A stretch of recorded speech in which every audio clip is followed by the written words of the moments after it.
Selamat sore Bapak Ibu. Eh, Terima kasih Bapak Ibu yang sudah menyempatkan waktunya untuk ikut ke webinar kali ini. Kami GoDepi untuk pertama kali mengadakan webinar. Terima kasih juga untuk para narasumber. Ada eh, Pak Dewa Wisnu niki spesial guest kita di GoDepi. Ada juga Pak Dr. Sukma Rida, ada Bu Sastri nanti. Nah, acara kali ini akan dipandu oleh moderator eh, yang yakni tim GoDepi juga, yakni Nimade Gandhi Sanjiwani. Eh, jadi Gandhi merupakan tim GoDepi di bisnis development eksekutif. Eh, jadi nanti acara akan dipandu oleh Saudari Gandhi. Sebelumnya saya akan perlihatkan. Jadi agenda kita webinar ini kurang lebih durasinya selama 1 jam 40 menit, begitu. Mungkin untuk selanjutnya waktu dan webinar dipersilakan akan dipandu oleh dari moderator. Terima kasih. Baik, selamat sore semuanya Bapak dan Ibu. Terima kasih Pak Gian, tadi telah membuka sesi webinar pertama GoDevi. Terima kasih waktunya telah diserahkan ke saya. Baik, sebelum saya mulai acara ini, saya ingin menyapa dulu kepada peserta yang antusiasmenya sungguh luar biasa.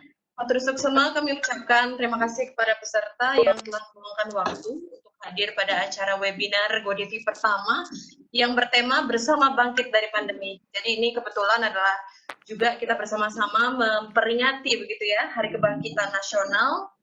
Semoga semangat kita dalam melakukan atau dalam menata kembali pariwisata yang jauh lebih baik ini tetap mengalir meskipun tengah dihadapi tantangan pandemi ini. Baik, sedikit gambaran. Jadi kalau kita bisa lihat ini, saya ingin menyapa dulu peserta-peserta yang telah hadir dan telah bersedia begitu untuk mengikuti sesi ini. Sebagian besar merupakan dosen-dosen dari berbagai universitas yang ada di Indonesia. Khususnya saya ucapkan terima kasih kepada para dosen-dosen di Politeknik Pariwisata Bali yang telah bersedia mengikuti acara ini, kemudian juga dosen-dosen dari Universitas Udayana, IHDN Denpasar, dan berbagai kampus lain di luar Bali. Sepertinya ini cukup komprehensif ya, pesertanya ini representatif pentahelix kalau saya rasa ini. Ada juga peneliti, mahasiswa, kemudian juga ada dari pemerintah daerah dan pemerintah pusat, Kementerian Desa dan Dinas Pariwisata. Terima kasih atas kesediaannya. Saya juga lihat ini juga ada dari pemerintah desa yang hadir. Baik, saya lanjutkan. Kalau kita lihat ini yang hadir ternyata tidak hanya dari Pulau Bali saja ya, tapi juga banyak yang hadir ini dari provinsi-provinsi di luar Bali. Saya ingin menyapa dulu saudara-saudara kita yang ada di Malang, Jember, Wakatobi, apa kabarnya? Semoga sehat dan baik-baik ya. Dan juga daerah-daerah lain ada Medan, Manggarai, Pontianak, Banyuwangi, dan daerah-daerah lain dari Sabang sampai Merauke hari ini hadir menyaksikan acara webinar GoDevi yang pertama. Baik teman-teman, sebelum saya mulai, jadi kita juga sedikit tidaknya bisa mengenal begitu ya GoDevi ini, penyelenggara dari acara.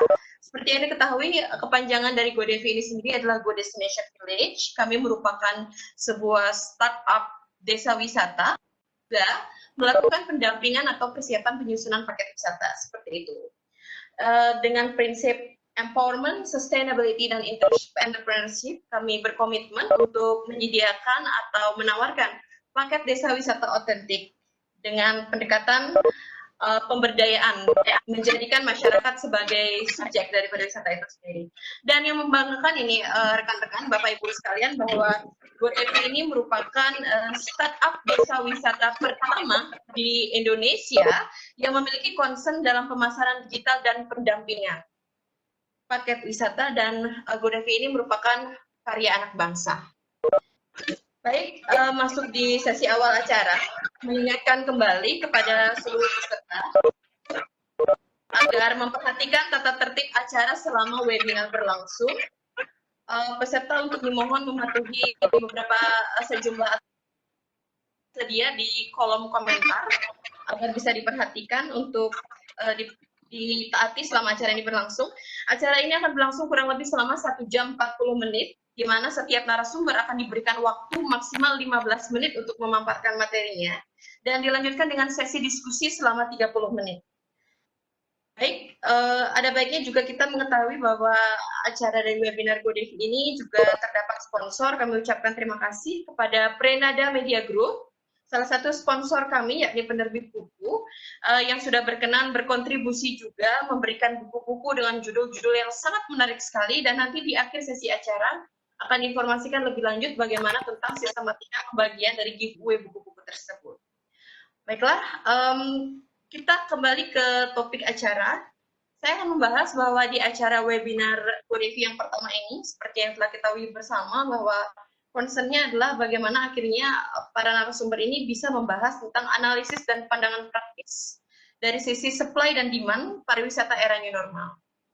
Narasumber pertama yakni Ibu Putu Diah Sastri Pitanatri, SST Par Empar CHE. Beliau merupakan akademisi Poltekpar Bali, Politeknik Pariwisata Bali. Beliau akan memaparkan tema pertama yang terkait tentang prediksi perilaku wisatawan sebagai dampak dari pandemi COVID-19. Kemudian narasumber kedua akan menyampaikan topik bahasan yang merupakan juga spesial guest kami. Bapak, beliau merupakan spesial guest kami, yakni Bapak. Kemudian dia akan nanya terus apa file yang akan ada pakai. Beliau akan memaparkan tentang bagaimana industri pariwisata menghadapi era new normal seperti itu. Dan nanti di sesi terakhir akan ada Bapak Dr. Inyoman Sumarida. Beliau merupakan akademisi pariwisata Udayana dan juga pemerhati desa wisata. Beliau akan menyajikan materi terakhir yang berkaitan tentang pariwisata era new normal dari perspektif destinasi. Jadi kalau kita lihat ini memang kita berusaha bagaimana menyediakan atau mengharapkan bahwa sharing dan diskusi ini mendapatkan sudut pandang yang lebih komprehensif dari perspektif supply dan demand itu sendiri. Baiklah, untuk mempersingkat waktu begitu ya, kita langsung mulai saja untuk topik bahasan yang pertama. Ini akan disampaikan oleh Ibu Putu Diah Sastri Pitanatri, SST Par Empar CHE. Nah, sedikit pemaparan. Beliau ini merupakan akademisi pariwisata Poltekpar Bali. Kemudian beliau saat ini juga sedang melanjutkan studi doktornya ya Bu ya, di kajian pariwisata Universitas Gadjah Mada. Beliau juga merupakan research koordinator Politeknik Pariwisata Bali di tahun 2017 dan 2019. Vice Chairman of Indonesia Center for Community Based Tourism di tahun 2018 dan 2019. Concern beliau ini lebih kepada perencanaan akomodasi, digital marketing in hospitality industry, dan juga isu-isu pariwisata berkelanjutan. Baiklah, untuk kepada Ibu Diah Sastri Pitanatri, kami berikan waktu 15 menit maksimal ya Bu, untuk menyampaikan pemaparan beliau berkaitan tentang prediksi perilaku wisatawan sebagai dampak dari pandemi COVID-19. Untuk itu kami persilakan kepada Ibu Diah untuk mempresentasikan materinya. Oke, baik. Selamat sore semua. Terima kasih Ibu Gandhi, terima kasih GoDevi sudah memberikan kesempatan untuk saya sebagai pemapar yang pertama. Jadi saya akan memaparkan tentang prediksi future tourist. Siapa sih yang akan datang setelah COVID-19 ini? Selama 15 menit ke depan, saya akan memulai dengan bagaimana COVID-19 ini berdampak pada pariwisata secara global yang nantinya berimplikasi dengan terminologi yang kita sebut sebagai the new normal. The new normal ini akan menciptakan apa yang kita sebut sebagai future tourist atau wisatawan yang nantinya akan datang berkunjung ke destinasi-destinasi yang sudah membuka bordernya dari travel restrictions. Saya akan mulai dulu dengan bagaimana COVID-19 ini berdampak pada pariwisata global. Ini adalah beberapa key facts dari UNWTO. Kita ketahui secara bersama 100% dari destinasi secara global sudah menutup pintunya rapat-rapat, quote to quote. Dan travel restrictions ini sudah terjadi bahkan jadi ada sekitar 25% dari seluruh destinasi di dunia yang sudah menutup atau melakukan travel restrictions lebih dari 3 bulan. Dari 100% itu, ada sekitar 156 destinasi yang benar-benar menutup khususnya untuk international tourism. Nah, prediksi daripada UNWTO adalah kalau ini tetap terjadi sampai dengan akhir tahun 2020, maka akan ada sekitar 350 billion sampai dengan 1,1 miliar defisit untuk wisatawan yang melakukan perjalanannya ke seluruh dunia. Nah, implikasinya apa? Ternyata kita di sini akhirnya bisa melihat bagaimana pariwisata itu memberikan dampak ekonomi yang fantastis terhadap perekonomian. Kalau misalnya international tourist arrival ini diprediksi menurun sampai dengan 1,1 miliar, maka akan ada potensi loss sampai dengan 1,2 triliun US dollars. Jadi sekitar 1.200 miliar US dollars yang nantinya akan, yang kita nggak mungkin bisa bohong lagi dengan melihat bagaimana pariwisata ini memiliki dampak yang besar terhadap GDP. Selain daripada revenues dari tourism, maka prediksi yang WTO dan kemudian diperkuat oleh ILO adalah sekitar 100 sampai dengan 120 juta orang atau pekerja yang bekerja di sektor pariwisata akan kehilangan atau terdampak secara global akibat pandemi ini. Nah, ini adalah secara dunia. Bagaimana dengan Asia Pasifik? Nah, di Asia Pasifik ini adalah prediksi dari PATA. Jadi PATA bersama Travelkis itu sudah memprediksi apa yang terjadi di Asia Pasifik. Sampai dengan bulan Maret 2020 kemarin, terminologi PATA itu mereka sebut sebagai bookings by cancellations. Artinya, setiap ada email yang masuk, itu petugas reservasi udah deg-degan karena yang mereka bukan konfirmasi, tapi mereka melakukan new bookings dengan cancellations. Dan cancellations yang terjadi untuk sektor pariwisata, khususnya untuk hospitality industry, bahkan mencapai 102,5% untuk Asia Pasifik. Dan ini adalah yang terbesar secara global. Nah, prediksi Asia Pasifik bagaimana dengan Indonesia? Untuk Indonesia sendiri, jadi kita bisa ini adalah sejenis apa sih namanya, Global Tourism Dashboard yang bisa kita akses secara langsung di UNWTO. Itu ada linknya, nanti mungkin bisa di-share. Dan kita bisa melihat bagaimana pandemi ini berimplikasi terhadap kedatangan international tourism.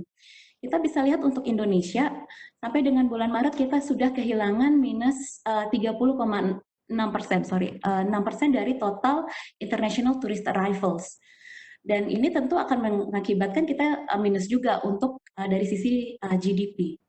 Nah, yang menarik kemudian adalah ternyata ini sudah diprediksi lebih awal oleh sebuah, dia adalah konsultan yang disebut sebagai Roland Berger. Ya, jadi prediksi daripada Roland Berger, sebuah consulting dari Jerman, 2019, dia memprediksi bahwa akibat COVID-19 yang paling terdampak adalah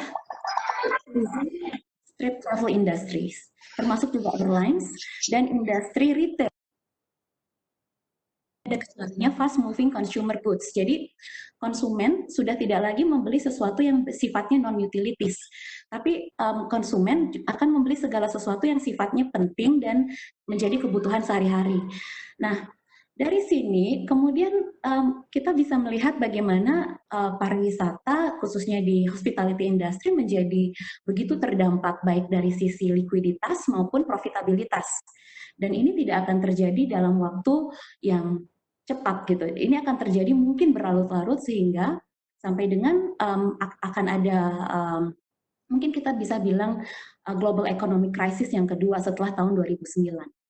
Jadi ya seperti yang tadi sudah disampaikan, memperingati hari kebangkitan nasional, maka kita nggak boleh terus-menerus berpikir yang gimana nih ya sekarang ya. Kita harus mulai looking ahead.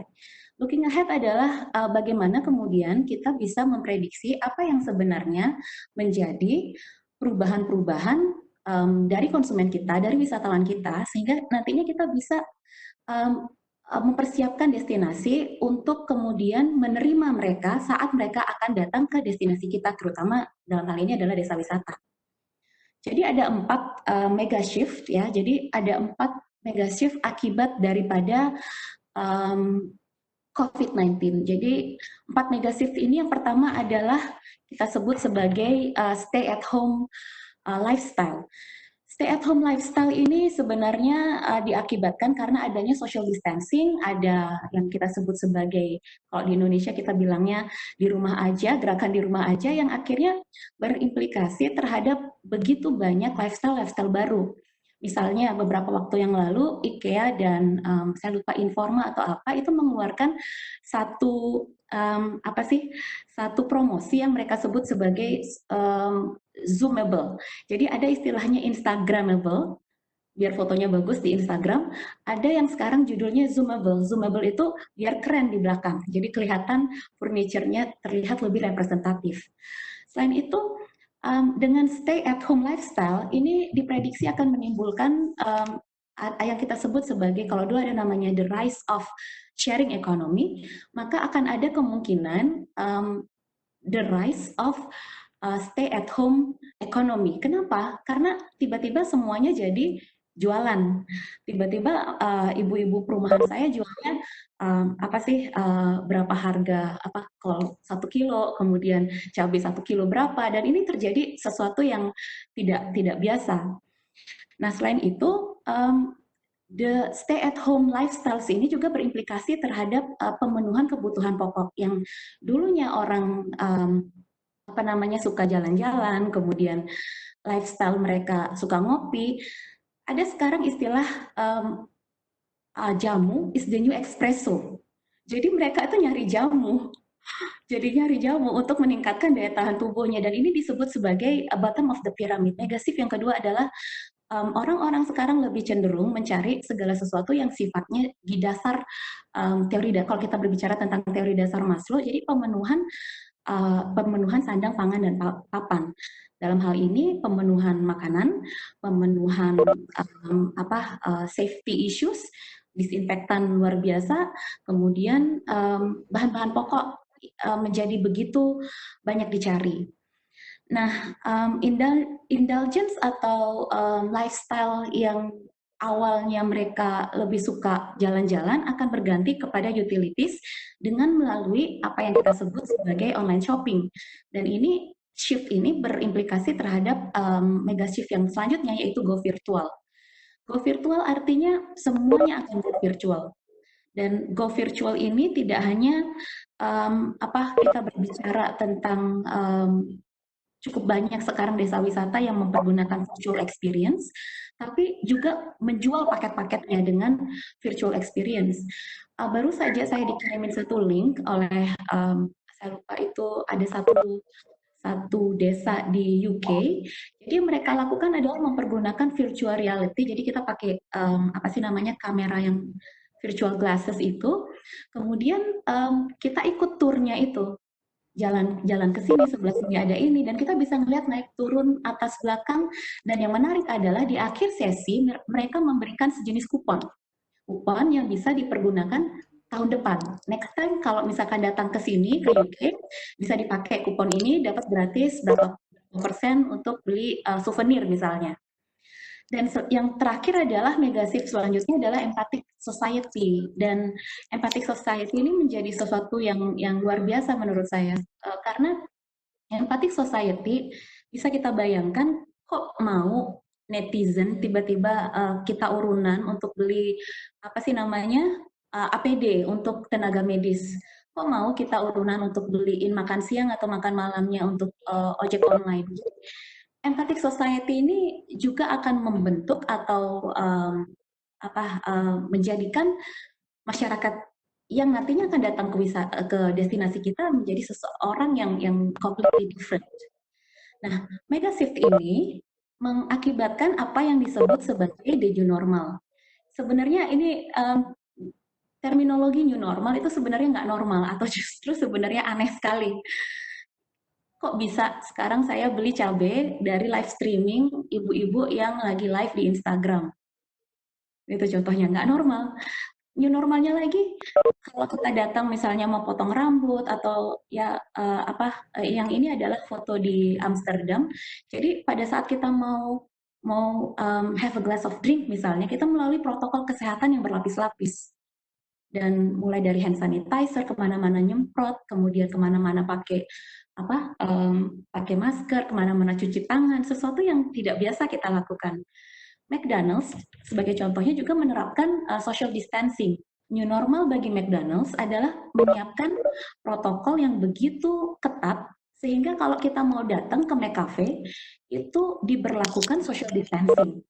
Selain diberlakukan social distancing dengan jarak minimal 1,7 sampai dengan 2 meter, pada saat kita sampai di dalam, kita melakukan order secara online. Dan computerized ICT baru di sini. Saya harus sepakat dengan apa yang disampaikan oleh Prof. Michael. Mohon maaf Ibu, mengingatkan waktu. Ya. Mengingatkan waktunya tersisa lagi 4 menit ya. Ya, siap. Jadi yang disampaikan oleh Prof. Osterholm adalah disampaikan we'll never go back to normal ever. We'll go back to a new normal. Jadi apa yang kita rasakan sekarang, social distancing, sanitizer, masker itu akan menjadi sesuatu yang akan kita hadapi selama mungkin dalam jangka waktu yang lebih lama lagi. Sehingga apa yang kemudian disampaikan oleh WHO, Dr. Ryan, yang menyampaikan bahwa seperti halnya HIV, coronavirus may never go away. Jadi kita harus berusaha untuk hidup dengan si virus ini. Dan ini kemudian disampaikan beberapa hari yang lalu oleh Bapak Presiden Joko Widodo bahwa mau nggak mau kita harus mulai berdamai dengan virus. Sehingga pada tanggal 18 Mei, UNWTO kemudian mengeluarkan 3 skenario. 3 skenario ini yang memaksa quote-unquote bahwa negara-negara membuka bordernya dari pariwisata internasional. Berarti Pak, jadi skenario ini adalah seperti ini. Kalau misalnya negara-negara baru membuka membuka bordersnya pada bulan Juli, maka kita akan kehilangan sekitar 58% dari international tourist arrival. Tapi kalau kita baru buka Desember, maka kita akan kehilangan minus 78% yang nantinya berimplikasi terhadap GDP yang dihasilkan dari pariwisata. Mungkin saya akan sedikit lebih cepat, sehingga UNWTO melalui Sekretaris Jenderalnya pada G20 Summit beberapa hari yang lalu, ada kebijakan yang harus dilakukan secara sistematis dan terstruktur sehingga nantinya implikasi dari COVID-19 terhadap pariwisata tidak sampai begitu destruktif. Dan artinya ada 5 prediksi. Yang pertama, wisatawan yang datang akan shift away from mass tourism. Artinya mereka akan lebih banyak FITs. Grup besar akan berkurang, micro travel akan semakin populer di kalangan wisatawan. Yang kedua, ada kita sebut sebagai the new currencies. Society kita tuh sudah trauma, lagi takut-takutnya untuk jalan-jalan, sehingga destinasi yang akan dan mampu untuk mendapatkan wisatawan suatu saat nanti adalah trust. Trust will be the new currencies. Dan bagaimana kita memunculkan trust? Itu tidak hanya dari reviews yang bagus, tapi juga protokol-protokol kesehatan yang diperlakukan di destinasi tersebut. Nah, trust di sini artinya kita sudah nggak bisa lagi, oh saya punya homestay ini, oh saya punya hotel ini. Kita nggak bisa bergerak parsial seperti itu. Kita harus bergerak sebagai sebuah kesatuan, sebagai satu destinasi. Karena wisatawan tidak akan mau datang ke homestay A atau ke hotel A. Orang akan melihat bahwa dia akan datang ke Bali. Dia akan datang ke Indonesia. Apa yang dilakukan oleh pemerintah Indonesia terhadap protokol kesehatan ini? Selanjutnya adalah mungkin yang pertama kali kita akan menerima lonjakan adalah domestic tourist. Kenapa domestik? Karena wisatawan internasional cenderung agak sedikit takut untuk melakukan perjalanan internasional, apalagi salah satu protokol WHO adalah mengkarantina selama 14 hari dari dan ke. Jadi kalau mau pergi ke Indonesia, kita dikarantina dulu di Indonesia 14 hari, pas baliknya kita dikarantina lagi di negara asal. Gitu. Jadi mungkin agak sedikit susah untuk itu. Dan nah ini yang sangat menarik. Jadi banyak sekali yang kemudian memprediksi. Ini berdasarkan saya lupa. Jadi prediksi dari Big Data yang akan tren ke depan adalah nature tourism. Kenapa nature tourism? Karena nature tourism itu memberikan kesempatan untuk wisatawan tetap melakukan social distancing, tapi di satu sisi ada elemen discovery di sana. Dan orang-orang yang sudah kena lockdown berbulan-bulan, ya tadi udah ada mungkin 2 sampai 3 bulan tetap ada di rumah, tetap ada di kamar, saat mereka keluar itu mereka pengen melihat sesuatu yang berbeda, mereka ingin melihat sesuatu yang hijau ya. Jadi nature tourism akan menjadi salah satu hal yang diprediksi akan meningkat. Dan yang terakhir adalah new appreciation of a normal life, dalam arti apresiasi terhadap normal life ini akan berbeda 180 derajat dengan normal life yang kita hadapi saat ini sebelum COVID. Mungkin orang akan selfie dengan tetap menggunakan masker, sesuatu yang menurut kita semua sedikit aneh. Kita nggak mungkin ngeliatin lagi kamera 360 atau kita nggak bisa ngedit lagi kayak dulu karena society itu sudah apa ya, mereka sudah trauma untuk kemudian jalan-jalan tanpa proteksi dan itu menjadi satu hal yang harus kita pahami secara bersama-sama.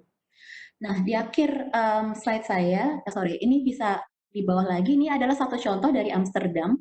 Apa yang Amsterdam lakukan, karena di Amsterdam mereka sudah mulai membuka, ini satu kafe yang mereka tetap memberikan satu sisi ekonomi tetap jalan, tapi satu sisi ada social distancing di sana, ada proteksi terhadap wisatawan yang datang dan makan, tapi di satu sisi juga memberikan proteksi kepada employee yang bekerja di situ. Setiap employee itu mempergunakan topi yang mirip astronot, tetap mempergunakan hand sanitizer, dan pada saat memberikan piringnya itu dipakai, jadi mempergunakan paddle. Paddle itu seperti apa ya, kayak dayung perahu jauh-jauhan seperti itu. Nah, menarik sekali kalau nanti itu ada linknya, jadi kalau ada waktu bisa dilihat apa yang dilakukan di Amsterdam sana, di greenhouse. Nah, akhir kata, waktunya sudah habis, saya ingin menyampaikan bahwa saya sangat setuju oleh kata-kata dari Antonio Guterres dari UNWTO. Jadi Sekjen United Nations menyatakan bahwa we are in this together and we will get through this together. Jadi semuanya pasti bisa berlalu dengan baik dan semoga semuanya akan menjadi baik-baik saja. Baik, terima kasih. Waktu 15 menitnya sangat singkat. Matur suksema. Baik, terima kasih banyak Ibu Dia Sastri, luar biasa sekali apa yang telah disampaikan oleh Ibu tadi, bahwa akhirnya juga memberikan kita sebuah sudut pandang bagaimana kita untuk bersama-sama bisa mempersiapkan prediksi-prediksi tersebut dalam menghadapi new normal ini. 4 poin penting tadi yang kita bisa lihat bagaimana akhirnya shift away from mass tourism. FIT akan semakin meningkat, solo tour, kemudian juga family tour seperti itu ya Bu ya, dan juga trust ini juga menjadi semacam apa ya jadinya semacam bagaimana caranya sinergi terhadap stakeholder itu bisa ditingkatkan, karena nggak bisa parsial seperti sebelumnya begitu ya Bu ya, untuk destinasi itu sendiri. Dalam konteksnya adalah untuk mempersiapkan protokol kesehatan untuk yang sekarang sedang disiapkan oleh Kemenparekraf itu C, cleanliness, healthy, and security. Begitu, dan juga domestic tourism ini akan menjadi tren karena wisatawan mancanegara mungkin belum siap dan juga kita juga belum berani mengambil risiko untuk bisa menyasar atau wisma ini, dan juga nature tourism, dan yang terakhir adalah normal life. Ini yang menarik sekali yang dipaparkan oleh Bu Dia Sastri tadi, bagaimana akhirnya muncul inovasi-inovasi dari industri itu sendiri dalam merespon normal life itu sendiri, dan akhirnya juga ada perilaku-perilaku yang sedikit berbeda dari wisatawan nanti memakai masker dan sebagainya. Baik, menarik. Jadi kita akan lanjut ke sesi yang kedua. Di sesi kedua ini kita menghadirkan salah satu special guest kita, yakni Bapak Idewa Gede Wisnu Arimbawa. Beliau merupakan praktisi pariwisata yang tergabung dalam salah satu anggota Asita Bali. Jadi kita akan minta pandangan beliau dari sisi praktis begitu ya, bagaimana akhirnya industri pariwisata menghadapi era new normal ini. Karena beliau ini juga yang sangat dekat bisa dibilang seperti itu dengan pasar dan sudah sering gitu berinteraksi dengan customer atau wisatawan. Sedikit saya perkenalkan bahwa beliau ini merupakan Managing Director dari PT Gema Destinasi Wisata Tour and Travel. Beliau juga pernah menjabat sebagai Airport Manager Bali Air New Zealand Ltd, Air Traffic Control Tower Hasanuddin Airport Makassar. Beliau juga merupakan instruktur desa wisata, digital marketing, dan quality service improvement. Juga beliau sangat paham sekali tentang bagaimana guiding itu sendiri. Rekam jejak beliau sebagai praktisi pariwisata telah membuatnya diundang sebagai narasumber dalam berbagai acara. Baik, dipersilakan kepada Bapak Idewa Gede Wisnu Arimpau untuk memberikan pandangan praktisnya begitu, bagaimana akhirnya industri pariwisata ini menghadapi new normal. Persilakan Bapak. Baik, selamat sore Mbak Gandhi, bisa dengar saya? Bisa Pak, Oke, selamat sore. bisa, oke. Sahabat pariwisata sekalian di seluruh Indonesia, yang pertama surprisingly, ini ternyata pesertanya luar biasa dan dari seluruh Indonesia. Yang pertama tentu saja Om Swastiastu, Assalamualaikum warahmatullahi wabarakatuh, salam sejahtera, namo buddhaya, salam tangguh sahabat pariwisata. Saya tidak lupa menyampaikan selamat tetap menjalankan ibadah puasa bagi sahabat pariwisata yang ikut di webinar sore ini. Semoga ibadah puasa Bapak Ibu sekalian tetap menghadirkan berkah di saat-saat kita semuanya mengalami kesulitan. Sahabat pariwisata tercinta yang hadir di webinar kali ini, izinkan saya selaku praktisi barangkali menyampaikan hal-hal yang begitu sering sahabat pariwisata sudah dengar, sudah baca, karena begitu borderless-nya zaman informasi sekarang ya, melalui media sosial, melalui WhatsApp group, saya berpikiran bahwa seluruh peserta pada sore hari ini sebenarnya sudah melek tentang apa itu COVID. Jadi semoga apa yang saya coba sampaikan dari sudut pandang praktisi bisa melengkapi knowledge ataupun informasi-informasi positif yang sahabat pariwisata miliki selama ini.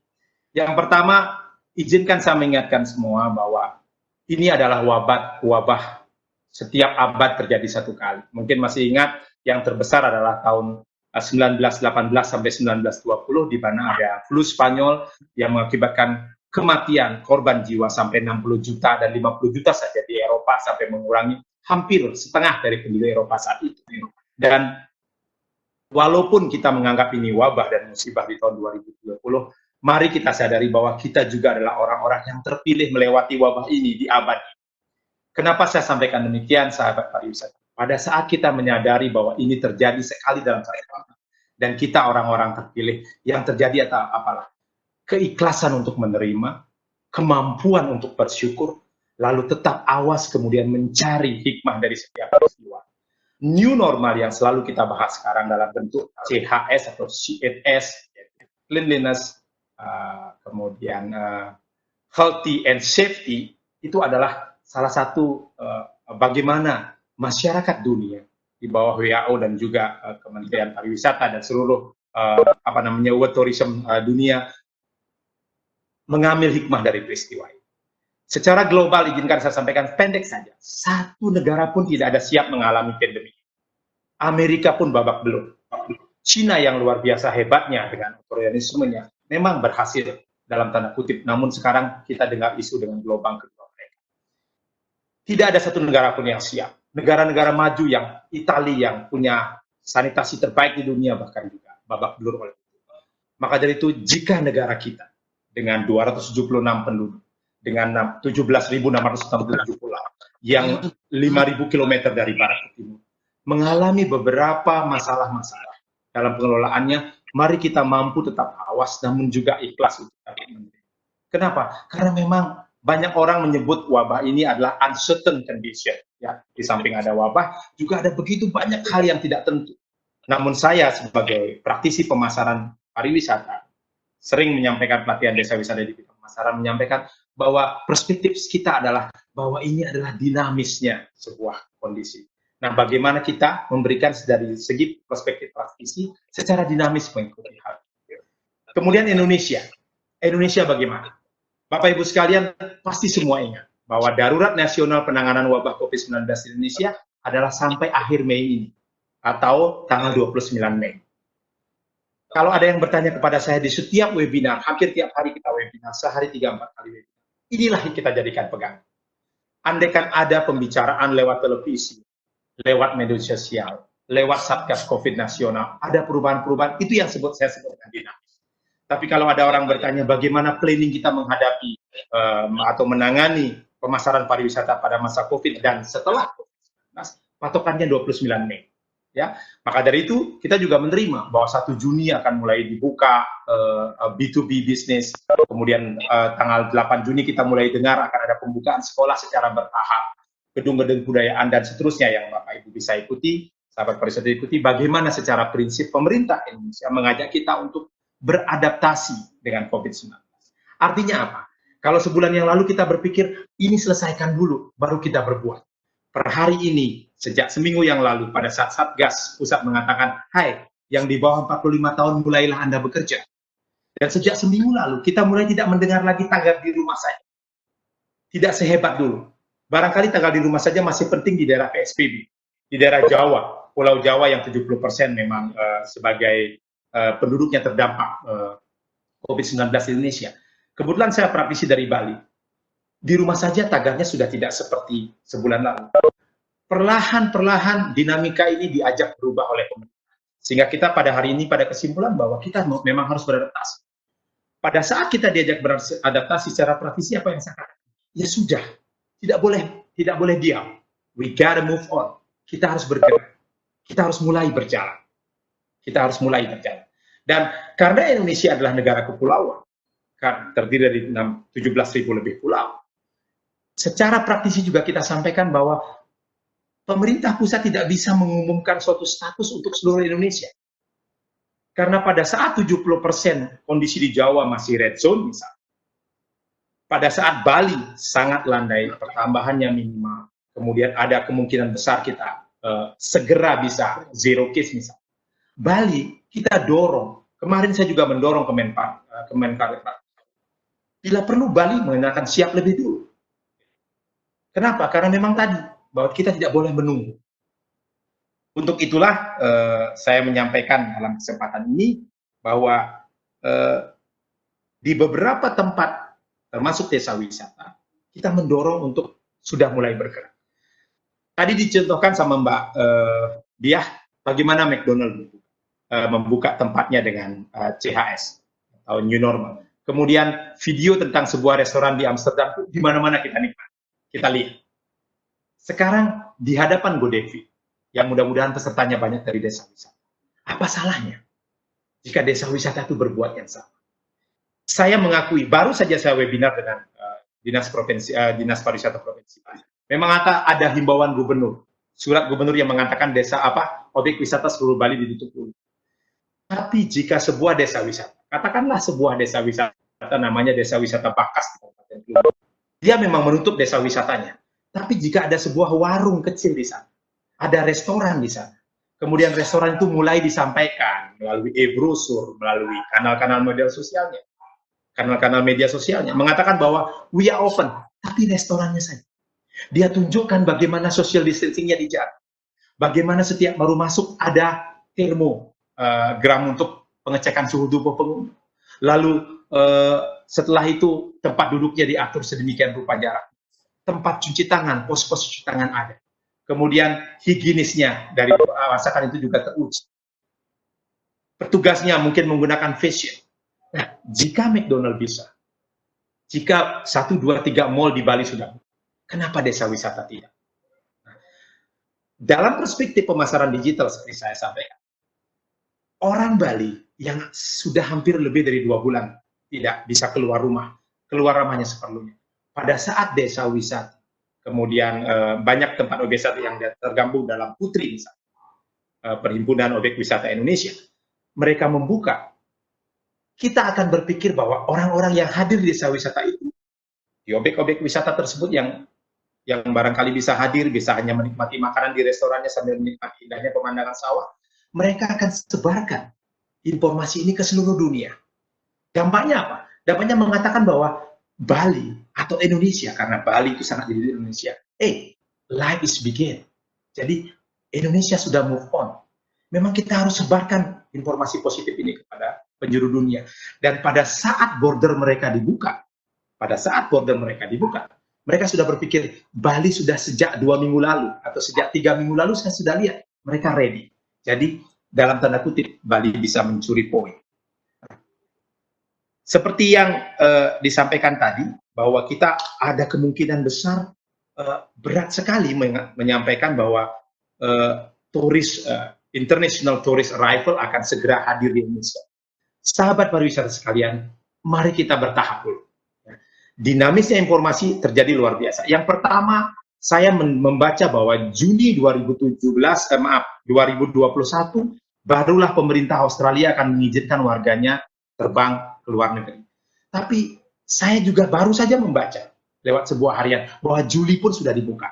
Artinya memang sangat dinamis. Dan semua negara, karena saya juga mengikuti webinar di beberapa negara, termasuk Asia Selatan, ASEAN dan sebagainya, yang diatur oleh Kemenparekraf, bahwa semua negara fokus menggarap pasar domestik. Bu Diah sudah sampaikan tadi, memang prosedur internasional traveler akan sangat jelimet.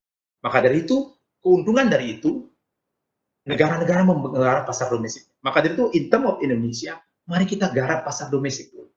Dan andaikan domestik tidak memungkinkan, pada saat kita berpikir bahwa Bali misalnya, sebagai contoh, karena mohon maaf, saya dari Bali, saya banyak juga mengenalkan Bali di dunia wisata. Andaikan Bali siap, andaikan Wakatobi siap, andaikan misalnya Bangka Belitung siap, mulai lokal dulu. Kembali ke contoh warung Bakas tadi di Kabupaten Klub. Andaikan dia siap, buka warungnya. Ya, hadirkan penduduk desa dulu. Sepanjang, sekali lagi, CHS dijaga. Kemudian barangkali penduduk Kabupaten Klub. Barangkali neighbor regensinya, kayak Gianyar atau Bangli, kabupaten di sebelahnya juga ada. Sebarkan dan viralkan. Paling tidak, objek wisata tersebut atau desa wisata tersebut mulai menggeliat dan tidak bisa menunggu. Karena WHO juga mengatakan bahwa paling tidak setahun setengah dari sekarang, barulah vaksin itu akan ditemukan. Haruskah kita menunggu sampai vaksin itu ditemukan? Tidak. Saya melalui kesempatan webinar sore ini mengajak para praktisi, memohon dukungan para akademisi, pemerintah daerah yang juga hadir, dorong ini. Di tingkat regulasi di Bali, mulai minggu depan kami akan gaungkan, hey, pantai-pantai tolong dibuka. Pada saat Mall Bale Galleria dibuka, Beach Walk misalnya buka, kemudian satu mall di Kota Denpasar bahkan buka saat PKM. Kenapa pantai ditutup? Karena pantai itu ada sebelum objek wisata dan pariwisata yang lain. Pantai itu adalah bagian dari kehidupan masyarakat pesisir. Buat orang Bali, pantai itu adalah tempat mereka memuja Baruna. Pantai itu tempat mereka membersihkan dirinya. Tempat nelayan mencari nafkah, memancing ikan. Maka dari itu, bukalah. Pak Wisnu, apa boleh kami buka? Buka, Pak, tapi new normal. Pecalangnya ada. Pengecekan suhunya ada. Kerumunannya dihindari. Jaga jaraknya dihindari. Pastikan semua pengunjung pantai memakai masker. Apa yang kami harapkan dari praktisi? Semua pengunjung pantai akan live Instagram, live di Facebook, menyebarkan berita-berita itu ke seluruh dunia. Apalagi dari Kuta, dari Sanur, dari Nusa Dua. Everyone in the world yang mencintai Bali akan tahu, hey, Bali is alive. Bali sudah new normal. Dan pada saat mereka diizinkan keluar dari negaranya, yang kita harapkan apa? Mereka segera menunjuk Bali sebagai destinasi wisata mereka. Sahabat pariwisata yang berbahagia, ya. Saya mengingatkan waktu lagi 2 menit ya Pak ya. Silakan dilanjutkan. Oke. Saya cuma ingatkan bahwa sudah ada survei, Bali tetap terpilih sebagai destinasi pertama di dunia yang ingin dikunjungi, yang dilaksanakan oleh market research di Singapura. Yang pertama. Yang kedua, pada saat Kemenparekraf juga melaksanakan banyak diskusi, 3 daerah prioritas utama untuk bangkit setelah COVID adalah Bali, kemudian Jogja, dan Kepulauan Riau. Jadi, yang disebutkan 3 ini, mari kita bangkit, tapi yang daerah lain seperti saya sampaikan tadi, jika desa Anda free, cobalah. Kalau Anda melihat sebuah warung di tepi jalan di desa Anda buka, kenapa warung di desa wisata Anda tidak buka? Sepanjang bahkan Anda menjamin new normal lifestyle tersebut. Saya juga mengusulkan kepada Kemenparekraf, kepada sahabat pariwisata, semua bangsa di dunia, negara-negara di dunia berlomba mempromosikan negaranya. Saya sudah mengusulkan bahwa Indonesia atau Bali yang lain menyebut dirinya uniquely new. hal-hal yang baru tapi unik. Ya, di Pantai Sabe ada sebuah penyambutan kepada tamu yang datang pada saat COVID sekarang, mereka menyambutnya dengan tarian kecak. Kemudian memberikan masker kalau dia lupa pakai masker, meminta cuci tangan, setelah itu balik kanan karena pantai masih tutup. Itu salah contoh. Di Jogja, batik ditonjolkan dan sebagainya. Mari kita buat sesuatu yang beda, branding Indonesia yang baru, yang saya sempat usulkan menjadi uniquely new. Dan dipertimbangkan karena memang persaingan antar negara pada after dan selama COVID berlangsung, paling tidak 2-3 tahun ke depan, akan sangat sengit. Maka dari itu, mari fokus garap domestik. Kalau domestik belum memungkinkan karena beberapa daerah masih terpapar corona, mari garap potensi yang paling lokal. Masyarakat Anda sendiri. Mereka juga turis, dan mereka ingin keluar dari rumah. Selama lebih dari 2 bulan lebih mereka harus diam. Saya kira itu, mudah-mudahan sebentar kita bisa lanjutkan dalam diskusi. Perspektif praktisi memang demikian, semoga hadirkan manfaat. Kurang lebihnya saya mohon maaf. Selamat sore, Om Santi. Om. Om Santi Om. Terima kasih banyak, semua banget nih Pak Wisnu atas pemaparan beliau tadi, memberikan pandangan begitu ya sebagai seorang praktisi. Ada 2 kata kunci tadi yang saya lihat, move on dan adaptasi. Kita memang tidak bisa mengelak bagaimana akhirnya COVID ini memberikan dampak yang sangat signifikan sekali. Di sisi lain, kita juga tidak bisa diam saja begitu ya. Mungkin dari sisi desa wisata tadi beliau menyampaikan mulai menyiapkan SOP new normal, protokol-protokol yang disesuaikan dengan ketat seperti itu dan diusahakan untuk dibuka dari kecil-kecil dulu seperti itu ya Pak ya, tidak menyeluruh dulu, mulai restorannya mungkin. Jadi ini kita akan lihat seperti apa begitu untuk menyesuaikan. Kalau kita bisa berikan kata kunci di sini bagaimana akhirnya meningkatkan kualitas pelayanan menjadi lebih premium dengan SOP ini. Seperti itu. Dan yang terpenting tadi juga beliau menyampaikan tentang mari bersama-sama menggarap pasar domestik. Mungkin bisa dilihat artinya kita bersifat lokal sentris gitu Pak ya. Dilihat dulu pasar di desa sekitar, orang-orang lokalnya dulu, kemudian barulah melihat kabupaten dan seterusnya. Jadi ini yang bisa kita perhatikan bersama dan menjadi catatan penting. Baik, Bapak dan Ibu, kita lanjutkan ke sesi yang ketiga. Ini adalah sesi yang terakhir. Tadi sudah dipaparkan bagaimana akhirnya industri pariwisata era new normal dari perspektif demand atau wisatawannya itu sendiri. Kemudian juga tadi sedikit disinggung desa wisata oleh Pak Wisnu. Dan kali ini kita akan melihat dari sisi supply-nya itu sendiri, bagaimana pariwisata era new normal dari perspektif destinasi yang akan disampaikan oleh Bapak Dr. Inyoman Sukma Arida. Beliau merupakan akademisi pariwisata Universitas Udayana, pemerhati desa wisata, beliau juga adalah dosen dan menjabat sebagai Wakil Dekan 3 Bidang Kemahasiswaan Fakultas Pariwisata Udayana. Peneliti yang telah berkontribusi menghasilkan sejumlah karya, baik artikel dan proceeding. Beliau juga merupakan penulis buku Dinamika Ekowisata Trending. Baik, untuk mempersingkat waktu, dipersilakan kepada Bapak Dr. Inyoman Sukma Arida untuk menyampaikan pemaparan materi. Oke, terima kasih moderator Mbak Gandhi ya. Sudah bagus sekali tadi mengantarkan acara ini. Pertama saya ingin menurunkan tensi diskusi kita. Tadi sudah hangat sekali, bagus sekali. Mungkin mudah-mudahan saya bisa membuat lebih sejuk lah. Sebelum itu saya menyampaikan terima kasih kepada Pak Dewa Wisnu dari Gede Tour Bali ya. Luar biasa tadi Pak perspektifnya. Mudah-mudahan kita optimis semuanya, pariwisata akan cepat pulih Bapak.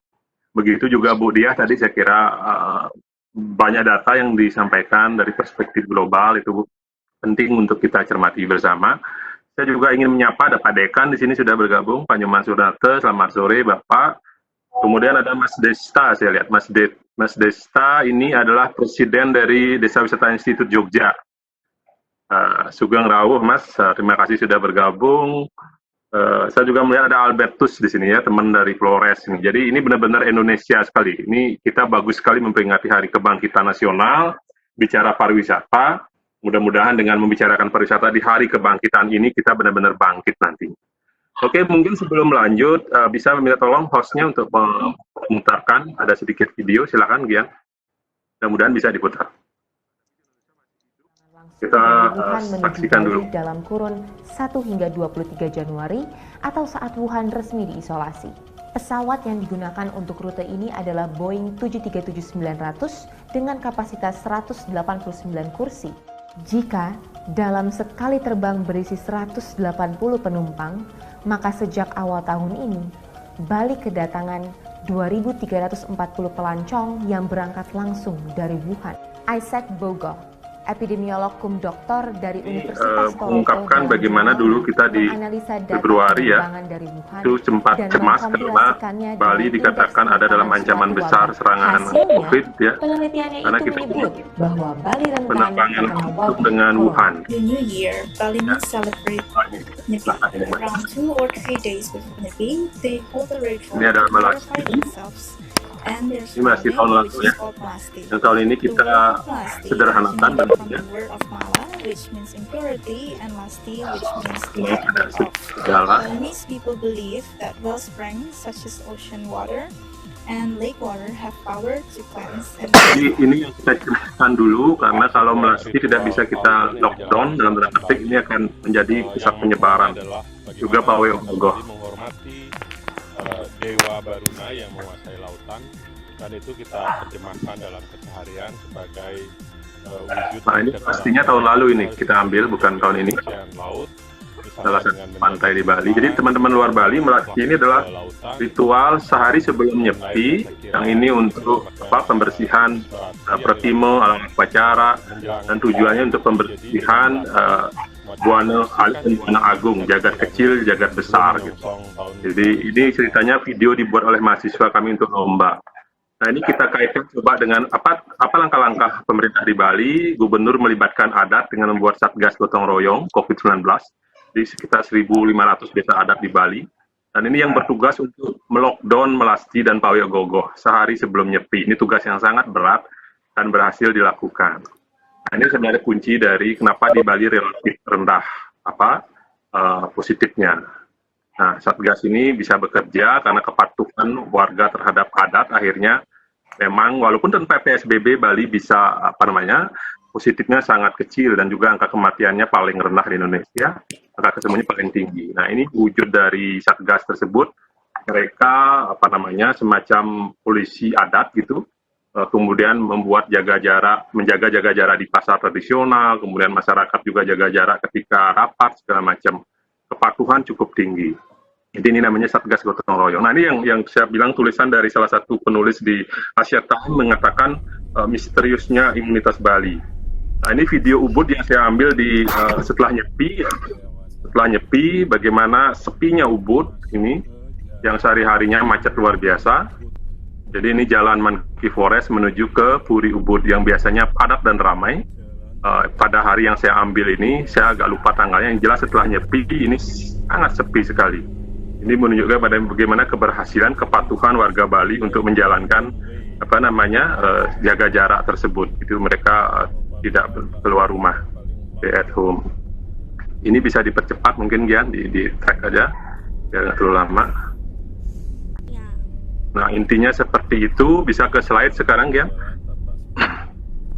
Cukup ini. Jadi video ini ingin menunjukkan bagaimana pertanyaan orang kenapa Bali relatif berhasil dalam mengamankan Bali dari COVID. Nah, ini sekarang saya coba paparkan bagaimana kita melihat menghubungkan antara sekarang Hari Kebangkitan Nasional dengan kebangkitan pariwisata. Saya coba melihat dari kacamata Bali. Jadi bagaimana pariwisata Bali bangkit. Oke, slide selanjutnya. Nah, ini saya kutip ada satu kata-kata inspirasi dari Pak Judi Latif. Kebangkitan Aceh Bali bertolak dari krisis dan keterpurukan. Misalnya disebutkan kebangkitan Renaissance di Eropa itu meroket dari landasan pacu zaman ke-8. Kebangkitan Nasional Indonesia di ketika 20 Mei 1908 dulu juga berangkat dari 1928 juga berangkat dari krisis sosial ekonomi, dampak dari sistem ekonomi liberal pada akhir abad 19. Lanjut, ya. Jadi kalau saya melihatnya agak sedikit berbeda, bukan soal kapan pariwisata kita pulih, tetapi pembenahan seperti apa yang kita lakukan, yang dilakukan oleh stakeholder. Ini yang penting. Tadi Pak Wisnu mengatakan dengan sangat bagus bahwa bukan berarti di era kita jeda ini tidak ada yang bisa dilakukan. Desa-desa wisata misalnya sebenarnya bisa mulai menggarap promosinya seperti apa. Itu untuk menyandra dalam tanda petik memori calon wisatawan agar mereka semakin merindukan desa wisata yang kita buat misalnya. Jadi pembenahan itu harus dilakukan di desa-desa wisata. Nah, berikutnya kemudian model pariwisata seperti apa yang kita tawarkan nantinya. Apakah masih seperti pariwisata yang sebelum COVID ini? Itu pertanyaan besarnya sebenarnya, bukan soal kapannya. Gitu. Kalau kapan itu kan sudah jelas tetapnya. Ada Satgas Nasional yang akan menentukan nantinya. Bukan kita stakeholder pariwisata yang bisa mendesak pemerintah, ayo dong dibuka. Ini kita sudah lama tidak bisa menjalankan pariwisata, segera dibuka, itu nggak bisa. Karena bagaimanapun nanti data yang akan berbicara, kalau memang sudah melandai dan turun, otomatis tanpa diminta pun pemerintah akan membuka wisatawan. Karena yang kedua problemnya adalah, walaupun kita bilang siap, tetapi kalau di negara-negara asal wisatawan mereka masih bermasalah dan ada kecemasan untuk bepergian, juga tidak akan ada gunanya membuka di sini. Kecuali memang tadi, seperti dibilang Pak Wisnu, kita fokusnya ke domestik dulu. Yang di Bali misalnya fokus ke bagaimana agar orang-orang Bali di Denpasar bisa berwisata ke desa-desa, ke Bedugul, dan seterusnya, itu bisa jalan. Tapi kalau untuk menggait misalnya wisatawan mancanegara masih agak susah. Lanjut. Nah, ini yang saya bilang, sebelum COVID, kalau kita lihat bagaimana kita kemarin, khususnya di Bali, begitu, ini menjalankan mass tourism. Jadi, banyak praktek di situ yang harus kita akui bahwa mass tourism itu dalam banyak hal itu mengorbankan banyak etik, kemudian kepentingan masyarakat lokal. Kita tahu misalnya dalam setiap perjalanan berwisata itu ada dikenal dengan tip ya, atau komisi. Jadi kemana jalur wisata yang menghasilkan atau gemuk secara komisi, kesanalah dibawa. Kenapa misalnya jalur Denpasar ke Batur itu menjadi sangat ramai, karena di sepanjang jalan itu banyak tempat yang menawarkan tip kepada guide gitu. Nah, itu yang tidak bisa kita pungkiri. Nah, apakah praktek seperti itu nanti bisa kita lakukan ditertibkan misalnya, atau memang kalau itu jadi sebuah pola, kenapa tidak dilegalkan itu dengan aturan tertentu sehingga tidak terjadi perang di antara pemilik destinasi. Nah, kemudian kita ingat juga soal bagaimana banjir turis Cina kemarin, yang pesan itu menjual Bali secara murah. Nah, ini juga harus kita evaluasi kenapa itu bisa terjadi, siapa yang diuntungkan, bagaimana posisi masyarakat lokal kita, apakah jadi pemain di situ atau jadi hanya penonton saja, harus kita lihat lagi. Nah, kemudian karena GoDevi ini concern dengan desa wisata, kita tidak bisa pungkiri kemarin stakeholder pariwisata kita, pemerintah, kemudian industri agak dalam tanda petik ya memarginalisasi desa wisata. Kalau dibandingkan dengan di Jawa, Jawa Timur, di Jogja, perkembangan desa wisata jauh lebih dahsyat di situ. Di Bali seperti dia seolah-olah ada, tetapi tidak diberikan perhatian. Nah, ini yang harus kita benahi ke depan. Bagaimana agar pariwisata yang sudah berjalan, hotel, restoran besar itu bisa juga berbagi wisatawan kepada desa-desa wisata. Nah, kalau tidak dengan begitu, mereka tidak akan bisa berkembang. Dia ada, tetapi hanya sekedar ada, tidak diperhatikan dengan serius. Nah, isu yang terakhir yang saya kira sangat muncul kemarin adalah sebelum COVID ini, pendapatan pariwisata Bali yang banyak bocor ke pusat. Artinya Bali ini mungkin ratusan triliun menghasilkan devisa dari pariwisata, tapi itu terserap ke pusat. Sangat kecil angka yang diberikan untuk membenahi atau membangun pariwisata itu sendiri. Bandara misalnya, kita hanya dapat dari parkirnya. Nah, hal-hal begini nanti ke depan, itu dari sisi kebijakan harus dilihat. Undang-undang pembagian hasil keuntungan pendapatan negara harus dikoreksi lagi. Dan ini oleh sekelompok teman-teman di Bali sedang dilakukan untuk melakukan judicial review ke MK, sedang dibuat draftnya agar ada keseimbangan. Sama halnya dengan Kalimantan Timur yang mendapatkan proporsi yang cukup besar dari miningnya, dari tambangnya, Aceh juga. Nah, kenapa Bali tidak cukup mendapatkan pendapatan dari pariwisata untuk membenahi pariwisatanya? Lanjut.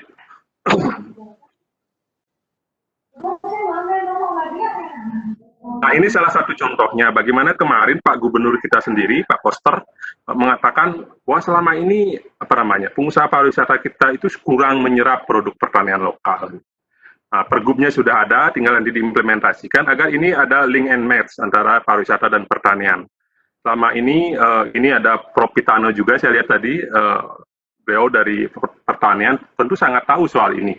Ada ketimpangan kita di Bali yang begitu fokus pada pariwisata dan dalam tanda petik melupakan pertanian. Nah, kita lihat sekarang misalnya di era jeda ini, banyak teman-teman kita orang di Bali yang mencoba balik ke dunia pertanian, tapi akhirnya gagal. Mereka lupa megang cangkul